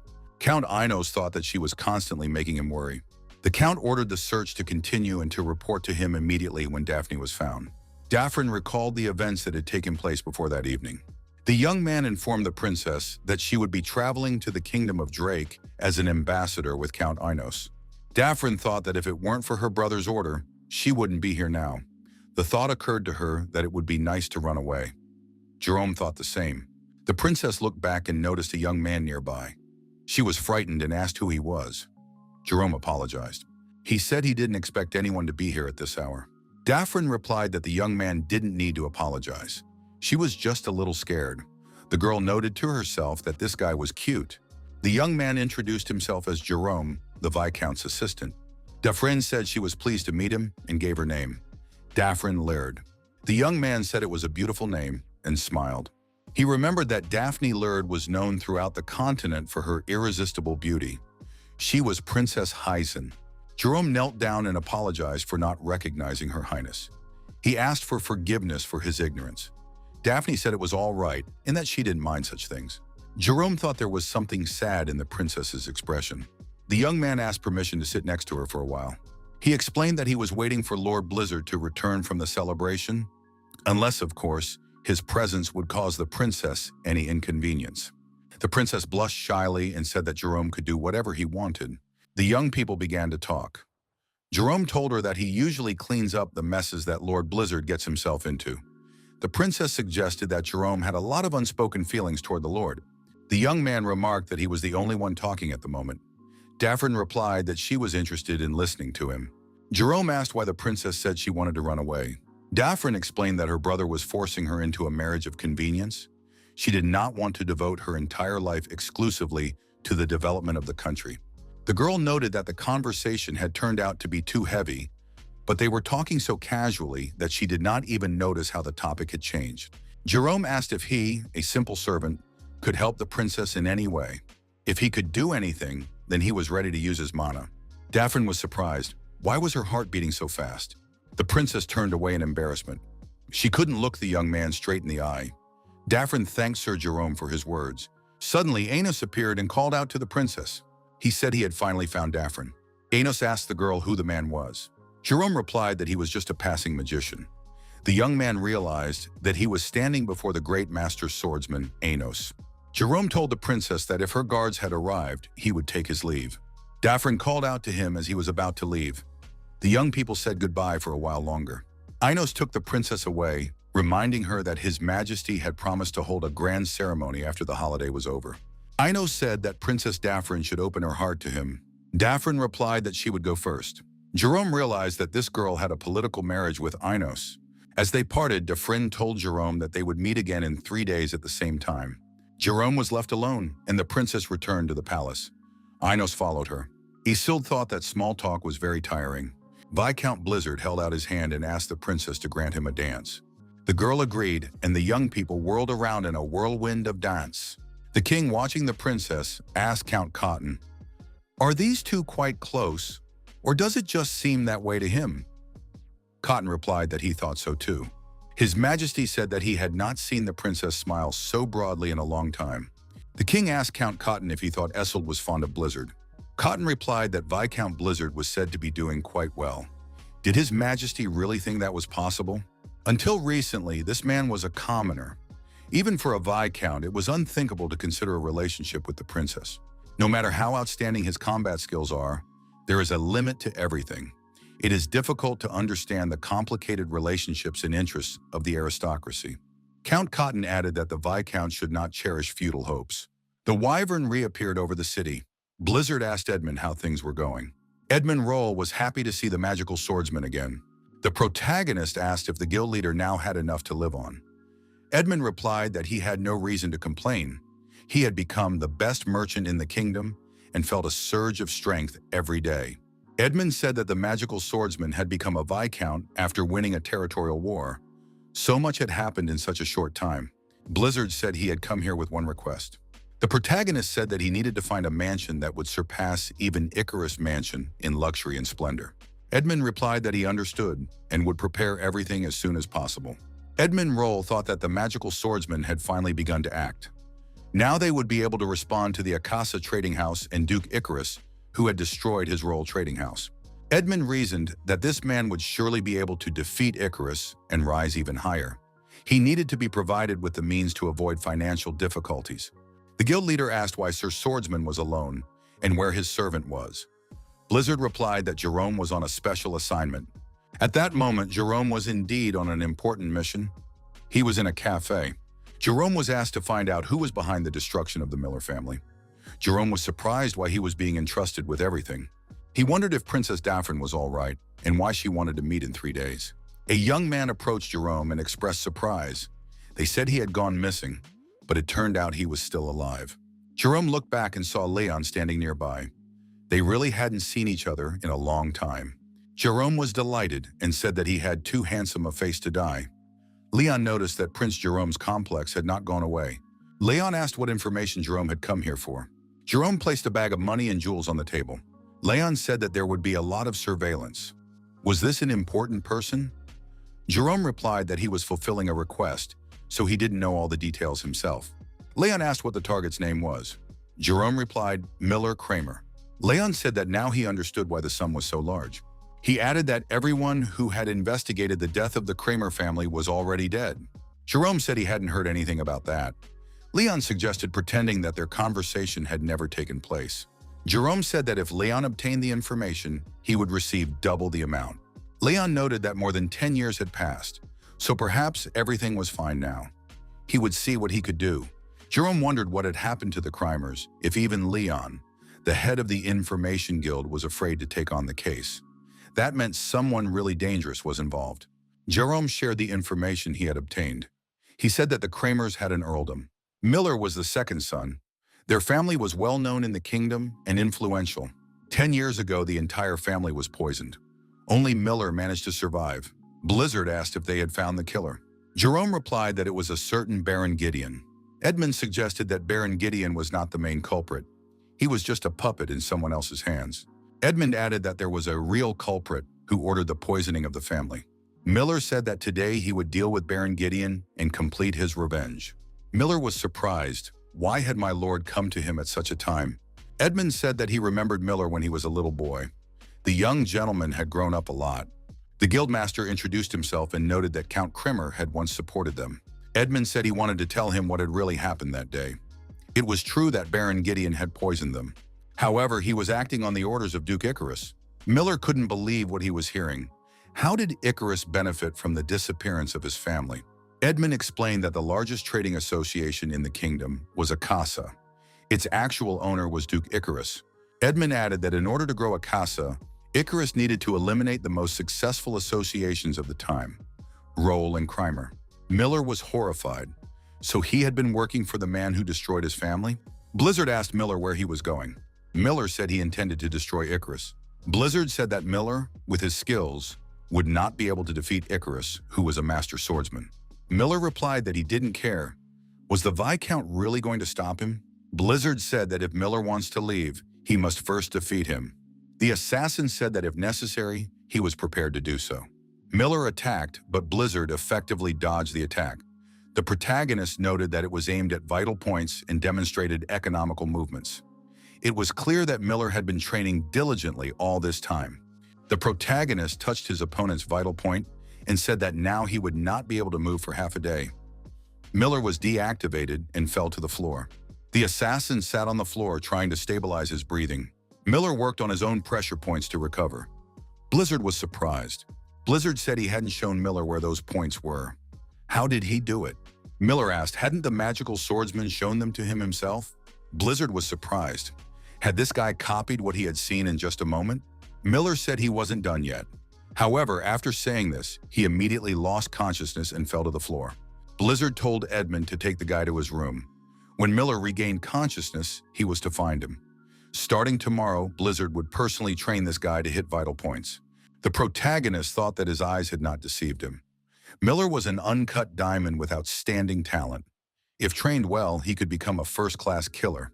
The Viscount said that the road would be long. Suddenly, a call came in on the communication stone. It was Escold. The girl asked for help and said she was in a very cold place. The Viscount was alarmed and asked where Escold was. The connection was lost and Blizzard immediately rushed to find the princess. To save time, he even jumped out of the window. In his mind, he asked the princess to wait for him. Escold was freezing and losing consciousness. Viscount Blizzard thought he needed to find the coldest place nearby. Most likely, the princess was there. Scanning the space with his inner vision, our hero realized where Escold might be. Blizzard burst into the room where the wyvern eggs were kept. The princess was indeed there, shivering from the cold. The Viscount carried the girl out of the building in his arms and asked what had happened. Why had the princess been locked up? Escold said she had gone in to check that everything was all right with the ice wyvern eggs she had been given, but had been unable to get back out. The Viscount reminded her that he had warned her. The barn where the eggs were stored was protected by a spell that lowered the temperature. Why had the princess acted so recklessly? Escold apologized to the Viscount because he had come thanks to the connection stone. Blizzard hugged the girl and said he never wanted to lose her again. The young people looked at the wyvern eggs. The eggs trembled and began to glow. One of the eggs cracked and a wyvern cub appeared.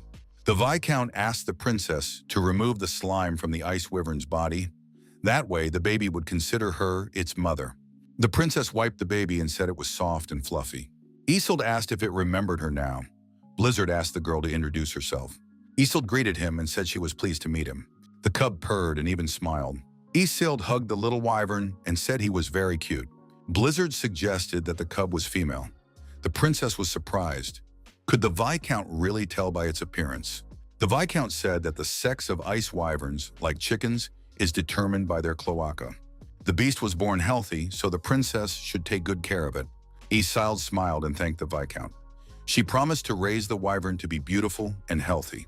The princess asked what to name the baby. The Viscount suggested that the girl choose the name herself. The maid watched the movement near the ice barn from the window. After the king's birthday, a solemn ceremony was held to award the title. The king summoned Blizzard to him. His Majesty named the young man Viscount of the Kingdom of Drake. Thus, Sol Mudok officially received the title of Viscount. A Grand Council of State was immediately announced. A Grand Council is a meeting that all the aristocrats of the kingdom can attend. Usually, they pick the members of the small council and talk about stuff that's important to the aristocrats. The king said that the first item on the agenda of the current Grand Council was the election of members of the small council.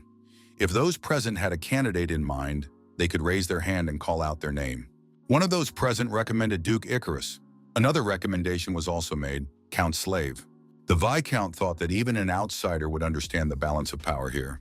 It was immediately clear who was in Icarus's entourage and who was loyal to the king. Now that our hero had become a Viscount, there was no one who could recommend him. However, Duke Icarus spoke up. He said he would like to recommend Viscount Blizzard. The Viscount had demonstrated his abilities well. He was qualified enough to become a member of the small state council. There were no objections and the proposal was supported. Princess Escold thought that the Duke had first sent the Viscount to the northern lands and now recommended him as a member of the council. He was definitely up to something. By unanimous decision, Viscount Blizzard was elected to the small council. The Duke congratulated the Viscount on joining the royal circle. The small state council meets every week, so becoming a member means he won't be able to travel far abroad. The Duke thought that he had many people here who served as his eyes and ears. Now there was no need to expand his sphere of influence. Blizzard could try his best while the web tightened around his neck. After the meeting, the princess signaled the Viscount to come to her room. Blizzard, as always, appeared unexpectedly through the window. The Viscount asked what the princess wanted to talk to him about. Escold asked why Duke Icarus had recommended him to the council. Blizzard replied that he did not know. Perhaps the princess had a theory about it? The The princess replied that she didn't know either, but found it hard to believe that the Duke would do so without a good reason. Escold said that this man was the one who had openly sent assassins after her father and sent Blizzard far north. She added that this man was definitely plotting something behind their backs. He was someone who would stop at nothing to get what he wanted. They needed to be careful. The princess added that now the Viscount had become a member of the council, so they would be able to see each other more often. Blizzard replied that he would deal with the Duke, as always. There was no need to worry too much. There was a knock at the door. The maid asked permission to enter. The princess said that the Viscount had hidden and left the room through the window. 10 days earlier, during another meeting, Princess Daphne told Jerome about her escape. The young man was surprised. Where did the princess want to run away to? Daphne asked if Jerome could take her somewhere where she would not be recognized. Jerome said that he was Lord Corellin's servant. If it became known that he had helped her escape, war could break out between the countries. Daphne asked if the Count's promise was a lie. The young man was surprised. Daphne reminded him that Jerome had promised to use his mana to help her. Had he forgotten? Daphne said that this was the first time in her life that she had left the kingdom of Hazel and spoken to foreigners. The princess said that after her father's death, her brother locked her in her room and only allowed her to go out for ceremonial events. No matter how beautiful her clothes were or how delicious the food was, she did not know the meaning of the word freedom. Then a political engagement was arranged with Count Inos. She tried to love him, but he was just her brother's loyal dog, a man who didn't care about her feelings or thoughts. The only person who looked at her differently was Sir Jerome. Only he could understand her. Daphne apologized if she had caused any inconvenience. It was naive of her to take this promise to heart. The girl said goodbye to Jerome. Tears welled up in her eyes. Jerome was indecisive. He did not know what to do. The young man told the princess that it would not work out after all. Seeing that Jerome was hesitating, the princess rushed to him and asked if he would do it or not. He just had to say yes. Jerome saw how the princess had suddenly changed and said he would do everything. Daphne thanked the young man. Jerome said he would let her know the meeting place. 10 days passed. The young man said he would wait until sunset on the 3rd floor of the Blue Cat Tavern east of the castle. No one could find out about this. They did not see or speak to each other today. Daphne said she understood everything and promised to be there on time. Jerome went into the Viscount's room. Blizzard asked what had happened. Jerome said he was going to Tot for an inspection. The Viscount was surprised. Alone? The assistant said he needed to check how Volmer was doing with the management. The Viscount agreed that it was important and added that Jerome should go first. Blizzard promised to come there after the next meeting. Jerome said it wasn't worth doing. Even on horseback, it would take at least 5 days, which would prevent the Viscount from attending the small council. Jerome promised to write a report after the trip. The Viscount said that it would take only 1 day to get there on a wyvern. Jerome remembered. Indeed, there were wyverns. He had somehow forgotten about that. Blizzard asked what had happened to Jerome. He hadn't been himself all week. The young man replied that he was fine. In that case, the Viscount instructed his assistant to deal with Tot. Jerome left the Viscount's office and thought that tomorrow everything should work out. Before he would have refused, but now it was madness. The young man believed that he had to stop immediately.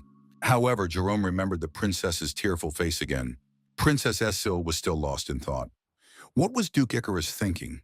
There was no reason to recommend the Viscount to the small state council. But if Viscount Blizzard said he would take care of it, then everything must be fine. The doors opened, and His Majesty Tomalov III and Princess Escold were announced. The princess smiled when she caught the Viscount's gaze. The start of the small council meeting was announced. The first item on the agenda was the case of Duke Icarus. Icarus addressed everyone present. The Duke said that what he wanted to discuss today was related to Her Highness's marriage. The princess did not expect this and even jumped up from her seat. What did her marriage have to do with it? What could Duke Icarus be talking about? The Duke apologized if it was too unexpected for the princess, but she had already turned 20 this year. Icarus added that the situation was such that there had not even been a single proposal yet. This had never happened in any royal family. Icarus said he was concerned that the royal lineage might be interrupted. Therefore, he officially insisted on speeding up Her Highness's marriage. One of the members of the small council present was outraged by Duke Icarus' words. How dare he say such things under the pretext of concern? His face says it all. A supporter of Icarus said that he should watch his words. The Duke said this openly because he is concerned about the future of the kingdom. The presiding count slave called for silence. The princess snatched a wooden hammer from Slave's hands and smashed it on the table. Escold shouted for everyone to be quiet. The girl apologized and suggested continuing the meeting. The princess was surprised.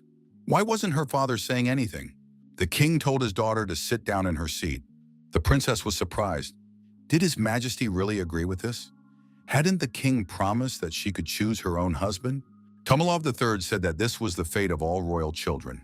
His daughter must stop this childish behavior. The princess headed for the exit. Count Slave said that the meeting was not over yet. The upset princess asked her maid what she should do now. Escold said that the only one she liked was Viscount Blizzard. The maid said that nothing had been decided yet. She shouldn't be so categorical and give up. The princess said that they clearly wanted to marry her off to Justin so that he could inherit the throne. There were 3 princesses in the Tumilov family, and they had no right to inherit the crown. Escold added that Duke Icarus would do whatever it takes to achieve his goal. The girl thought that if that was the case, she could just tell everyone that no one but Viscount Blizzard would be her husband.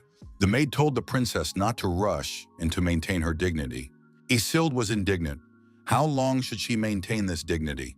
She could not bear it any longer. The maid said that the princess should not do that. She understood her feelings. But if the princess did that, the kingdom would be turned upside down. Escold told Lenshia to let her go. Everything inside her was already upside down. What difference did it make now? The door to the room opened. The maid was standing on the other side of the threshold. Viscount Blizzard was standing nearby. The young man asked if she was eavesdropping under the doors of Her Highness's chambers. Whose spy was she? The maid said that wasn't the case, she was just cleaning near the door. Escold asked the Viscount what was going on. Blizzard said he had come here because he was worried about the princess. However, the girl had been eavesdropping from outside the room. Escold asked the maid, "Is the Viscount telling the truth?" The maid said again that she was just cleaning up here. The princess said she had never seen this maid here before. Did she come here knowing that the princess's chambers were here? The maid said she was very sorry. Today was her first time in this part of the palace. She was still unfamiliar with the layout and seemed to have gotten lost. The princess said she didn't want to see the maid again. Next time, she wouldn't let it slide. The maid thanked the princess for her understanding. She would not come near this place again. Escold told Lenshia to keep an eye on the maid. Blizzard asked if the princess would really let her go so easily. The girl replied that there was no good reason to punish her. Until she found out who was behind it all, it would happen again. Blizzard asked if the princess had any ideas. Escold replied that there was only one person, Duke Icarus. Most of the nobility and servants in this palace had been bribed by Icarus. Therefore, no matter what he did, no one could oppose him. The Viscount knew that the royal family's power was weak, but he did not expect this. The princess asked the Viscount what she should do. If things continued like this, she would have to marry Justin, as Duke Icarus wanted. Blizzard told the princess not to worry. He would talk to His Majesty himself. The Viscount added that he had an idea and would try to change the king's mind. The squad of knights told their subordinates that the princess couldn't have gone far. They needed to search the entire area. The girl was hiding around the corner. Princess Daphne remained unnoticed. Jerome waited for the fugitive at the appointed place and time. The young man remembered the image of the princess with tears in his eyes. He was already beginning to think that the princess would not come. However, the door swung open and Daphne appeared on the threshold. She asked how long Jerome had been waiting for her. Jerome had been waiting, but he was still surprised when he saw Princess Daphne. The young man looked out the window and saw the knights who were still searching for the princess. They decided to search the entire building because they couldn't let her get away. Daphne asked anxiously what they should do. They would surely catch her. The young man blocked the door to the room, but the princess said that this would not stop the soldiers. Jerome said that he had expected something like this, so he had brought something with him. They began knocking on the door and demanding that it be opened. The knights assumed that the princess was inside. Jerome told the princess to hold on tight to him. The young man unrolled the scroll and read the spell. The magical transformations began. They set off for Thoth, disappearing from the room. Icarus said he was concerned that the royal lineage might be interrupted. Therefore, he officially insisted on hastening Her Highness's marriage. One of the members of the small council present was outraged by Duke Icarus's words. How dare he say such things under the pretext of concern? His face says it all. A supporter of Icarus said that he should watch his words. The Duke said this openly because he is concerned about the future of the kingdom. The presiding count slave called for silence. The princess snatched a wooden hammer from Slave's hands and smashed it on the table. Escold shouted for everyone to be quiet. The girl apologized and suggested continuing the meeting. The princess was surprised. Why wasn't her father saying anything? The king told his daughter to sit down in her seat. The princess was surprised. Did His Majesty really agree with this? Hadn't the king promised that she could choose her own husband? Tomalov III said that this was the fate of all royal children. His daughter must stop this childish behavior. The princess headed for the exit. Count Slave said that the meeting was not over yet. The upset princess asked her maid what she should do now. Isil said that the only one she liked was Viscount Blizzard. The maid said that nothing had been decided yet. She shouldn't be so categorical and give up. The princess said that they clearly wanted to marry her off to Justin so that he could inherit the throne. There were 3 princesses in the Tomalov family, and they had no right to inherit the crown. Isilde added that Duke Icarus would do whatever it takes to achieve his goal. The girl thought that if that was the case, she could just tell everyone that no one but Viscount Blizzard would be her husband. The maid told the princess not to rush and to maintain her dignity. Essil was indignant. How long should she maintain this dignity? She could not bear it any longer. The maid said that the princess should not do that. She understood her feelings, but if the princess did that, the kingdom would be turned upside down. Isilde told Lenshia to let her go. Everything inside her was already upside down. What difference did it make now? The door to the room opened. The maid was standing on the other side of the threshold. Viscount Blizzard was standing nearby. The young man asked if she was eavesdropping under the doors of Her Highness's chambers. Whose spy was she? The maid said that wasn't the case. She was just cleaning near the door. Isilde asked the Viscount what was going on. Blizzard said he had come here because he was worried about the princess. However, the girl had been eavesdropping near the room. Isilde asked the maid, "Is the Viscount telling the truth?" The maid said again that she was just cleaning up here. The princess said she had not seen this maid here before. Did she come here knowing that the princess's chambers were here? The maid said she was very sorry. Today was her first time in this part of the palace. She was still unfamiliar with the layout and seemed to have gotten lost. The princess said she didn't want to see the maid again. Next time, she wouldn't let it slide. The maid thanked the princess for her understanding. She would not come near this place again. Isilde told Lenshia to keep an eye on the maid. Blizzard asked if the princess would really let her go so easily. The girl replied that there was no good reason to punish her. Until she found out who was behind all this, it would happen again. Blizzard asked if the princess had any ideas. Isilde replied that there was only one person, Duke Icarus. Most of the nobles and servants in this palace had been bribed by Icarus. Therefore, no matter what he did, no one could oppose him. The Viscount knew that the royal family's power was weak, but he did not expect this. The princess asked the Viscount what she should do. If things continued like this, she would have to marry Justin, as Duke Icarus wanted. Blizzard told the princess not to worry. He would speak to His Majesty himself. The Viscount added that he had an idea and would try to change the king's mind. The squad of knights told their subordinates that the princess couldn't have gone far. They needed to search the entire area. The girl was hiding around the corner. Princess Daphrin remained unnoticed. Jerome waited for the fugitive at the appointed place and time. The young man remembered the image of the princess with tears in his eyes. He was already beginning to think that the princess would not come. However, the door swung open, and Daphrin appeared on the threshold. She asked how long Jerome had been waiting for her. Jerome had been waiting, but he was still surprised when he saw Princess Daphne. The young man looked out the window and saw the knights who were still searching for the princess. They decided to search the entire building because they couldn't let her get away. Daphrin asked anxiously what they should do. They would surely catch her. The young man blocked the door to the room, but the princess said that this would not stop the soldiers. Jerome said that he had expected something like this, so he had brought something with him. They began knocking on the door and demanding that it be opened.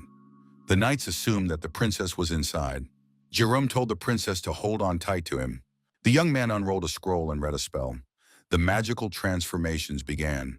They went to Todd, disappearing from the room.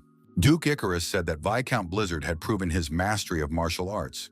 Due to Lord Logan Pamos's injury, the position of deputy head of the Order of the Phoenix had become vacant. Icarus added that in connection with this, he would like to offer Viscount Blizzard the position of deputy head of the Order of the Phoenix. Everyone present was surprised to hear such a proposal from the Duke.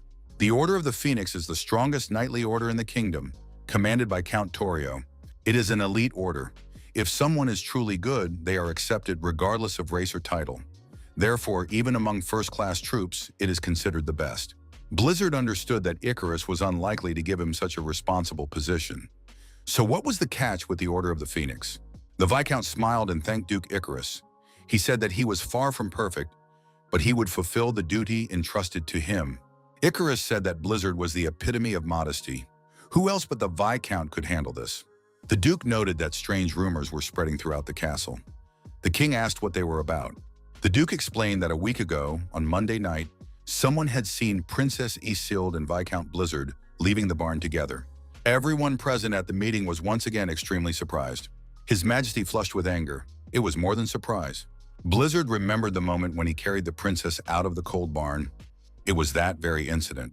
The king asked the Viscount, "Is this true?" Blizzard replied to the king that it was indeed true. Everyone present asked indignantly, "How is that possible? A man and a woman in a barn at night?" His Majesty demanded that the Viscount explain himself immediately. Blizzard said that the princess had gone into the barn late at night to check on the ice wyvern's egg and found herself locked in. He had simply rescued her. Duke Icarus asked who could confirm this. Icarus added that according to witnesses, they were embracing each other. Would the Viscount deny this as well? Blizzard told Duke Icarus to refrain from further insults to the princess and his honor. Nothing had happened between them that day. The Duke said that he would like to believe the Viscount, but words alone were not enough to convince everyone present.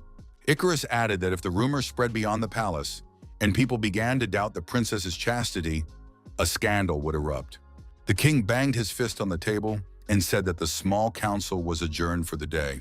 As he left the room, the Duke said that as long as Blizzard lived in this castle, he would not escape his gaze. Princess Escold found herself once again in the place she had seen in her dream. The princess saw people talking about a girl who had abandoned her parents and gone over to the barbarians. People claimed that she did not honor those who had raised her. They felt sorry for Lord Meng. Escold was surprised. What barbarians and what Lord Meng are they talking about? The people looked back at the princess and said that she had no dignity. After all, she was in the barn that night. It was simply disgusting. The princess covered her face with her hands in horror and said that there was nothing between her and Viscount Blizzard. The people's hands reached out to Escold and grabbed her. The princess screamed for them to let her go immediately.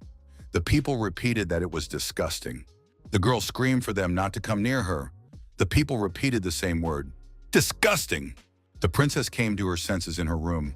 She was frightened and covered in cold sweat. The carriage stopped at the castle porch. Guests continued to arrive and wonder, is this really Viscount Blizzard's mansion? But it used to be the Krimmer family mansion. Perhaps His Majesty had lent the mansion to the Viscount in gratitude for saving him? How could the Viscount afford such an expensive mansion? Even Duke Icarus could not afford such a thing. Viscount Blizzard appeared at the door. Everyone in the hall immediately fell silent and turned their attention to the newcomer. The Viscount thanked all the distinguished guests who had come from afar. He said that this reception was dedicated to his being awarded the title of Viscount and his entry into the small state council. Blizzard said that he was Lord Caroluna, deputy head of the Phoenix Knight Order and owner of this mansion. Those present were surprised that this was indeed Viscount Blizzard's mansion. But how could someone who had recently been a commoner achieve such a thing? It is said that he is a sponsor of the Roll Trade Association. Blizzard thought that entrusting this task to Edmund was the right decision. After seeing this mansion, anyone would change their opinion of him. To change the minds of the aristocrats under Icarus's influence, it was important to show that his financial power was greater. After all, what motivated them was power, wealth, and authority. The guests thanked Lord Blizzard for inviting them to this wonderful reception. The host responded to the guests with his hospitality. Lord Rowan said that for some reason he did not see the princess. Blizzard explained that the princess was unable to attend due to poor health. Rowan inquired what events had caused her to feel unwell. Rowan added that there had been rumors lately about the princess's relationship with the Viscount. Were they true? Another guest demanded that Rowan take back his words. The man asked, "Isn't insulting the princess a mockery of the royal family?" He added that if this reached His Majesty's ears, it would not end with a simple reprimand. Rowan was extremely frightened. The guest told Lord Rowan to take better care of his own territories. Rowan cowardly stepped aside. The man added that these people had started spending time with Duke Icarus and decided they were something special. Viscount Blizzard should not worry. Blizzard thanked Baron Vincent for his help. If it weren't for the Baron, he might have lost his temper and destroyed Rowan.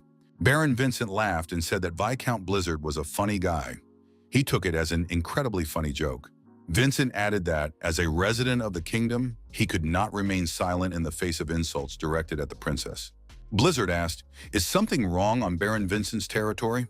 The Baron replied that monster attacks had been occurring for several months. Despite erecting fences and strengthening security measures, casualties continued to mount. He felt guilty towards his subjects. The Viscount asked if the Baron had requested help. Vincent replied that even the royal army had been unable to cope. The Baron remarked that he must solve the problems of his land himself. Viscount Blizzard said that this would be the first thing he would do as deputy head of the Order of the Phoenix. His first mission is to suppress the monsters on Baron Vincent's territory. The protagonist decided that he would help exterminate the monsters in the small domain without any benefit to himself. However, he would take advantage of the support of the Knights of the Phoenix Order. Baron Vincent thanked the Viscount. Blizzard replied that it was the Baron's kindness that helped mobilize the Knights. Our hero said that he had urgent business to attend to and had to leave.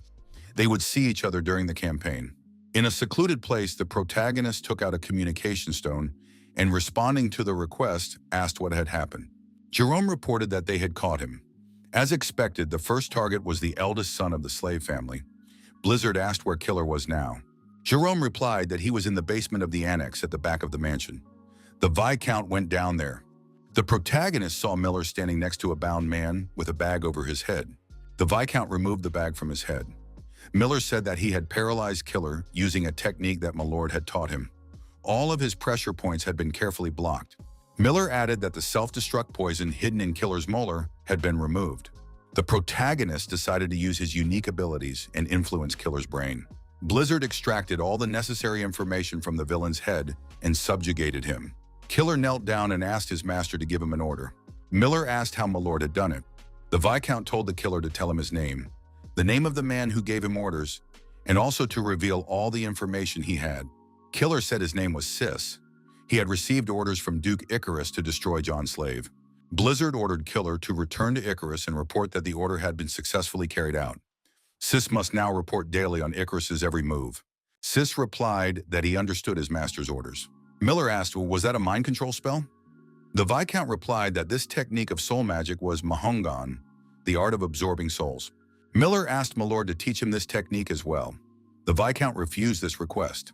Mahongan is a brainwashing method used in cults to select new followers. If a person has not reached a level of power that clearly surpasses that of their opponent, the technique will not work. Blizzard said that even if he taught Miller, there was almost no one he could use it on. The protagonist said that now it was his turn to attack Icarus. Sis arrived at Duke Icarus on orders. The Duke asked if Sis had done everything properly. Killer replied that he had dealt with John's slave. Icarus said that he understood everything and that Sis could leave. At the last moment, Icarus stopped Killer and told Curson to check whether the spell was still working. Curson replied that the spell was still working. The Duke thought that his fears were unfounded. Duke Icarus said that now it was Blizzard's turn. The next day, news of John's slave's death spread throughout the capital. The cause was said to be a fall from a horse. This could happen to anyone, but the timing was too unfortunate. Rumors spread quickly like a snowball. But the public could not know that John was actually alive. This was Sol Modok's plan. Miller said that chaos must now reign in the capital. Blizzard agreed. After all, the only candidate other than himself had been eliminated. Everyone probably thought that Duke Icarus had dealt with him. Miller told Milord that he was curious about something. The young man asked why the truth couldn't be revealed immediately. After all, the evidence against the Duke was obvious. Couldn't he be caught now? Blizzard replied that in order to do so with certainty, they should not rush. The Duke was very suspicious. If they didn't want him to escape, they needed to prepare more carefully. The Viscount added that there was a more important reason. The rumors about Escold had disappeared. Fire is extinguished with a bigger fire. Now Icarus had become the subject of condemnation. Miller was only thinking about the location, but Viscount Blizzard was looking much further ahead. The protagonist came with Miller to the residence of the former deputy head of the Phoenix Order. Miller asked, "Is this the one who broke his leg and now Milord has taken his place?" The Viscount confirmed this. Miller was surprised. For a house belonging to the deputy head of the best knightly order, it seemed modest. Blizzard said it couldn't be any other way.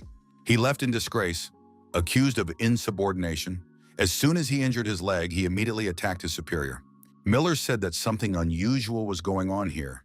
There was definitely something strange behind it. Miller added that the field in front of the house was too clean. It was as if no one had been there. The Viscount noted that Miller also knew how to leave no traces. The assistant objected, "But he's a killer. Even he would leave traces if one of his legs was injured." The Viscount asked, "Is Miller trying to say that he moves through the air?" At that moment, someone aimed a bow at the guests. Miller and Blizzard heard a strange sound and looked back. The young men managed to jump out of the way. The arrow stuck into the ground, releasing a significant amount of energy. The Viscount looked at the arrow and was surprised. Was that really a feather? Blizzard looked up at where the feather had flown from and said that now he understood where the fishy smell was coming from. A bird-like creature was sitting on the roof of the house. The bird said that dirty people had arrived. Miller asked, "Did the Viscount not know about this either?" Blizzard confirmed this. The protagonist did not think that Logan would turn out to be half-human. Logan saw the emblem on our hero's chest and became interested in it. After all, it was the emblem of the deputy head of the Phoenix Order. Logan asked if he had come on the orders of the head of the Knightly Order. Logan asked, "Was there really an order to destroy him?" Miller thought that this half-human had misunderstood everything. He needed to tell him the truth. However, Blizzard asked Logan what would happen if it were true. Miller was surprised. "What is my lord doing? Why is he deceiving him if it angers Logan?" The Viscount replied that it was a test. Was Logan strong enough to work under him? Logan angrily said that he would destroy this man. Logan flew into the sky and took aim again. The Viscount told Miller to leave immediately. The protagonist activated his ice sword and prepared to battle the half-human. The Viscount thought that he should first cut off all the feathers and then chase the half-human. Miller said that the feathers of beastmen were very elastic. The sword could bounce off. That's exactly what happened. The next moment, our hero dodged the feather flying at him. Logan said that in that case, he would release 2 feathers at once. How would a human cope with that? Viscount Blizzard replied that the recoil from the feathers is incredibly strong. The protagonist said that in that case, he would deflect the attack and parry the arrows with his sword. The attack continued, the feathers were still there, and Milord said that the half-human was not giving him a break. Blizzard clearly heard 2 feathers flying, but saw only 1 in the air. Our hero had lost sight of the other feather. At the last moment, the Viscount understood everything, and turning around, caught it with his hand. The protagonist thought that this half-human possessed arrows that even his sword could not cut through, and strategies that revealed weak points. Blizzard noted that Logan had the appropriate level of security. Logan was surprised. What did that man just say? Suitable level? The half-human was indignant. How dare a human evaluate him? Logan gathered momentum and prepared to attack the man to engage him in hand-to-hand combat. Miller and Logan's eyes met. Viscount Blizzard rose above Logan and said that now he would find out who was in charge here. Our hero possessed a technique of light steps that allowed him to move freely through the air. Logan was attacked from above and, losing his bearings, began to fall to the ground. The Viscount said that the half-human no longer had a bow. Logan fell to the ground. Bacon said he felt something strange. What had damaged Logan's leg? The half-human lunged at his opponent and said he wasn't going to say anything to some human. The Viscount, using his unique abilities, touched his opponent's injured leg. Logan jerked his leg and said that this man was a scoundrel. How dare he cowardly target my injured leg? Logan thought. Blizzard punched his opponent's leg. Logan gritted his teeth and screamed loudly. The protagonist struck the half-human once more. Logan asked, "Does this man call himself a warrior?" Logan's leg began to undergo structural changes in the areas where he had been struck. Logan shouted for the man to stop immediately. The half-human attacked his opponent with a kick. The Viscount easily blocked the blow. Blizzard asked, "How did Logan do that?" Logan himself was surprised. "Is my leg already healed?" Logan did not understand how this had happened. After all, no doctor on the mainland had been able to heal this wound. Blizzard said that there was nothing they could do for him. The Viscount added that the leg was not damaged. It was cursed. The man explained that the leg was enveloped in chaos mana. Blizzard said he had destroyed the chaos mana with his energy. Logan asked who this man really was. The Viscount replied that he was the one who would make Logan trust people. Logan invited the people into the house and offered them refreshments. He said it was a traditional dish of their tribe. On the table was a roasted wild boar carcass. Miller was delighted and said he was very hungry. Logan slapped Miller's hand away and told him not to touch it. This treat was only for their benefactor.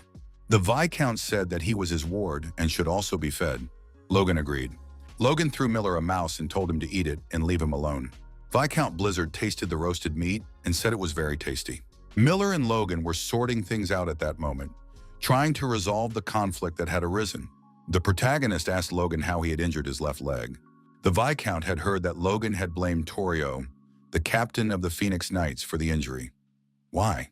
Logan decided to tell him about the day that changed everything. Logan said that on the day he was appointed deputy, Torio secretly summoned him to his office. He found it strange how warmly his boss welcomed him. Torio was a racist, so he always saw Logan as a thorn in his side. As expected, he made a shocking proposal. Logan said he was outraged in response. Logan said he wasn't going to agree. It was ridiculous.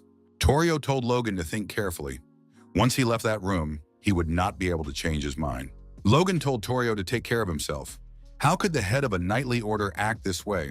Torio used his unique abilities and delivered an energy blast to Logan's left leg. The narrator continued that when Logan came to, he was already in a hospital bed. At first, he thought it was a dream, but it turned out to be reality. His leg hurt terribly. Logan finished his story and fell silent.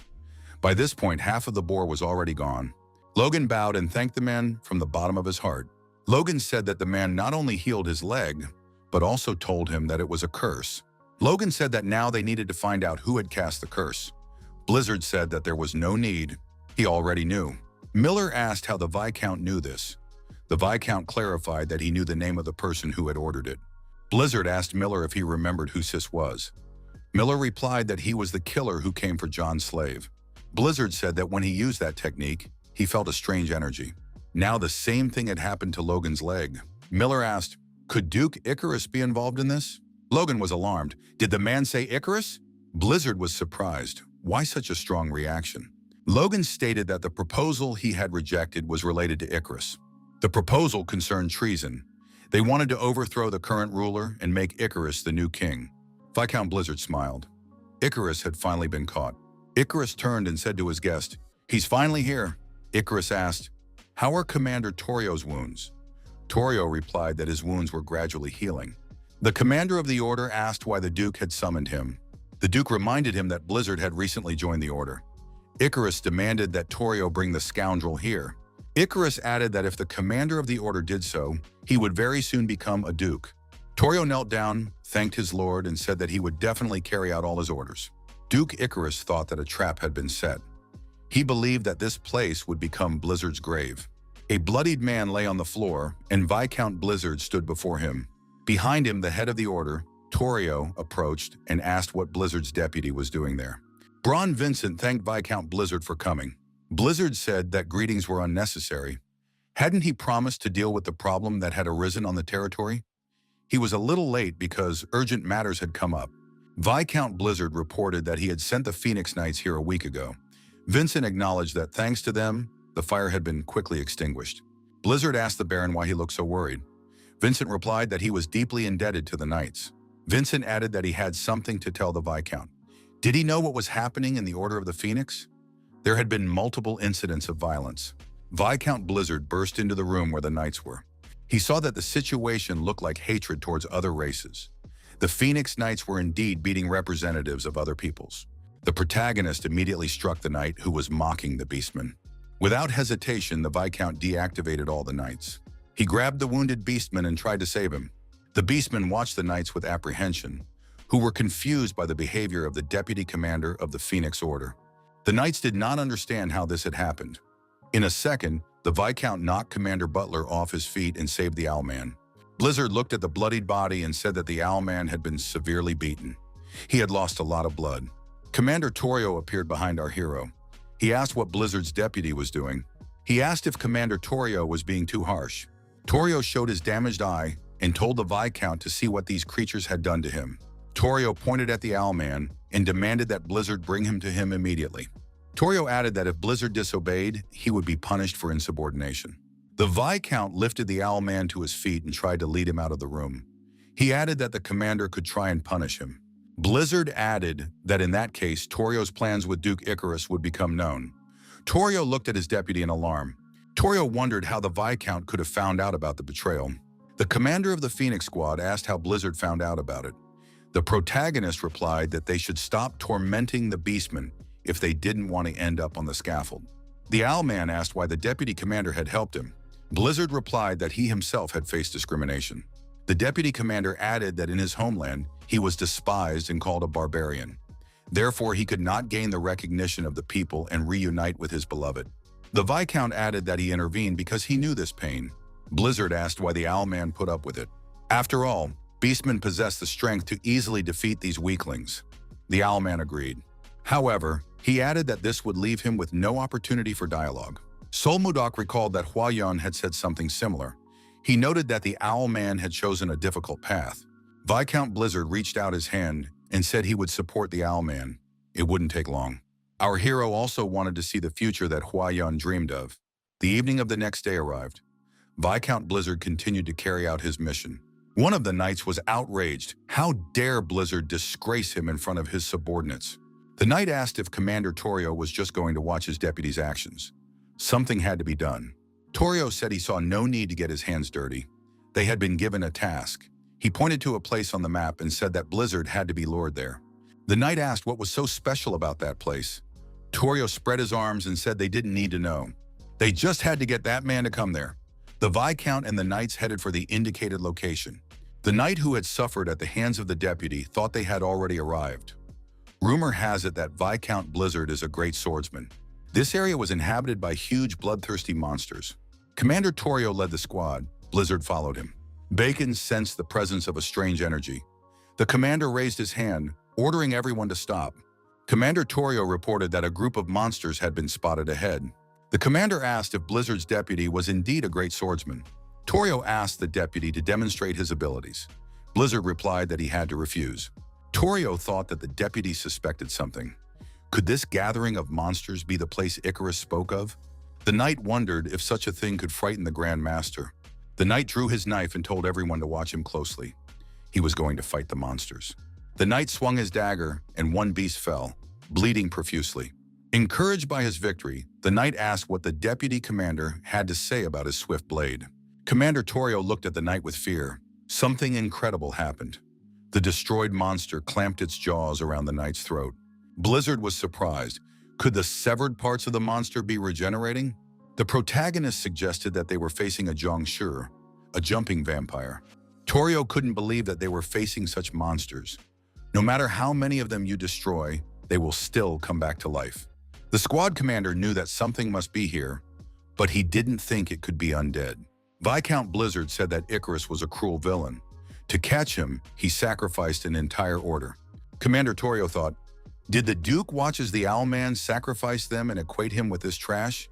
He watched as the Owlman fought this monster. Torio refused to believe it and turned to run away. Blizzard followed him and asked how a man who called himself a commander could abandon his subordinates and run away alone. The Viscount thought that he had not yet learned anything compromising about Icarus.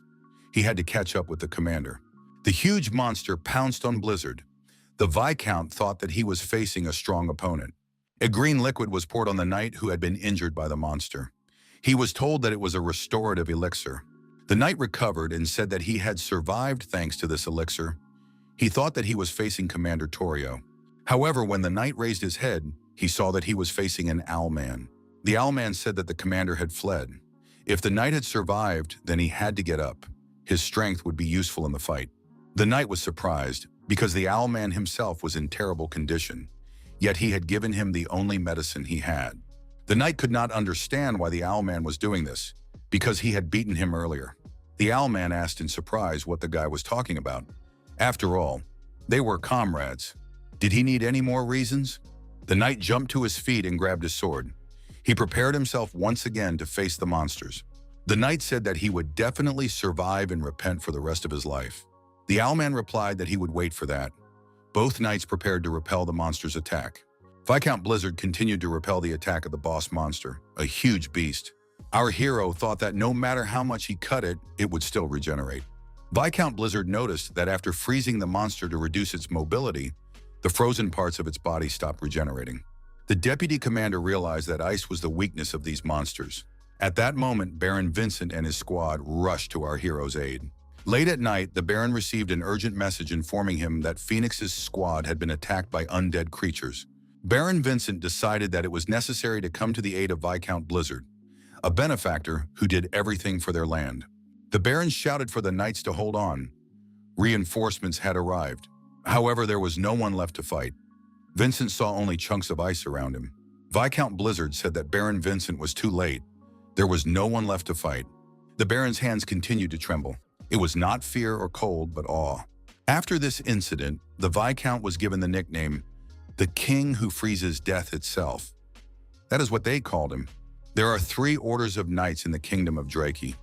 The first is the Order of the Phoenix. The second is the Order of the Titans. The third and last is the Order of the Storm. As soon as Torio returned, he summoned the other 2 commanders to him. Both commanders, Gordon and Robert, arrived. Torio said that Icarus was a cruel scoundrel. To catch him, he sacrificed an entire order. How could he abandon it? Torio believed that he had to prove his worth in any case. Torio apologized to his colleagues for calling them at such a late hour. The commander of the Storm Order, Gordon, said there was no need to apologize. If the Count called, he would come anytime. Baron Roberts, commander of the Titans Order, told Torio to quickly say what he wanted. Torio thought that Baron Roberts was a royalist who had sworn allegiance to the king. Torio decided that Roberts would also side with Icarus today.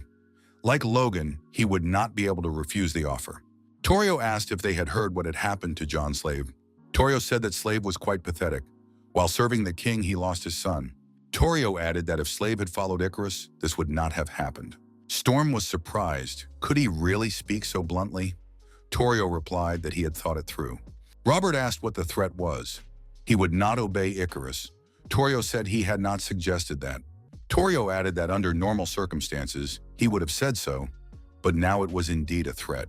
Torio declared that a rebellion was coming soon. The current dynasty would be overthrown, and Icarus would become the new king. Torio added that he and Gordon had already been promised positions. Torio told Baron Roberts to choose wisely now. It was now common knowledge that the current king had no power. Torio thought that Roberts had considerable influence in the royal faction. If he switched sides, the rest would follow. Roberts was indignant. Who said the king had no power? The king had him and the Order of Titans. Roberts said that Gordon and Torio could surrender. They had until dawn. In that case, he would ask that their entire clan not be destroyed. A woman appeared from the wine poured out. She said it was a pitiful sight. Torio tried to lure this man over to take credit for it, but failed again. Torio knelt down, bowed his head, and apologized to Lady Curson. Gordon realized that they were facing the Black Mage and Icarus's confidant. Torio asked for just one chance. He would definitely justify the trust placed in him. Curson said that it was just in time. She needed him. Curson added that Torio was finished. Curson asked Icarus via remote communication what to do with Baron Roberts. Icarus replied that he had to be eliminated. Torio thought that his plan was slowly beginning to fall apart. With Blizzard's arrival, everything was going awry. Right now, Viscount Blizzard annoyed the Duke more than the king. Icarus said that in that case, he had no rivals except Viscount Blizzard. Now that he was away from the capital, there might not be a more opportune moment. The knight came to the beastmen with apologies and asked for forgiveness for mocking them. He knew that apologies would not change anything and said that he would atone for it for the rest of his life. Viscount Blizzard said it didn't take long. He dealt with it quickly. The Owlman said that everything should be done gradually. Not for temporary peace, but for a lifelong connection. After hearing about a lifelong connection, the protagonist remembered Huayun again. Now Sol Mudok understood why Huayun insisted on negotiations. It wasn't short-term peace achieved by force, but Huayun's dream of growing old together. The protagonist decided that he finally truly understood Huayun. Short, continuing to monitor the target, told his lord that it had finally begun. Duke Icarus had started a rebellion. 2 hours later, the commander of the Order of Titans was in his office. Roberts thought that the knights had already been given the order. Torio and Gordon had gone over to the enemy. Tomorrow his squad would go after them, so let the traitors prepare themselves. Roberts looked back and saw that Torio and Gordon had entered his office. The commander of the Order of Titans was surprised. Through what crack had they slipped in? Roberts quickly assessed the situation and noticed his sword lying on the table. However, Torio and Gordon, having turned into monsters, pounced on Roberts. Roberts did not understand what was happening to them. How did this happen? Roberts noticed that all his knights had suddenly become undead. Curson appeared before Roberts and asked if he was still alive. The Black Mage said that she had ordered Torio to destroy Roberts, but this man continued to make mistakes even after his death. Roberts asked if she had really done this to his knights. Curson confirmed this and asked what Roberts would do now. Robert grabbed his sword and Curson rose up. The undead attacked the commander. Roberts was forced to fight back. However, the forces were unequal and Roberts was wounded. Curson approached the bleeding commander and asked if he was afraid of death. The Black Mage told the commander not to worry, he would definitely not die. After receiving information from Short, Viscount Blizzard thought that Escold was in danger.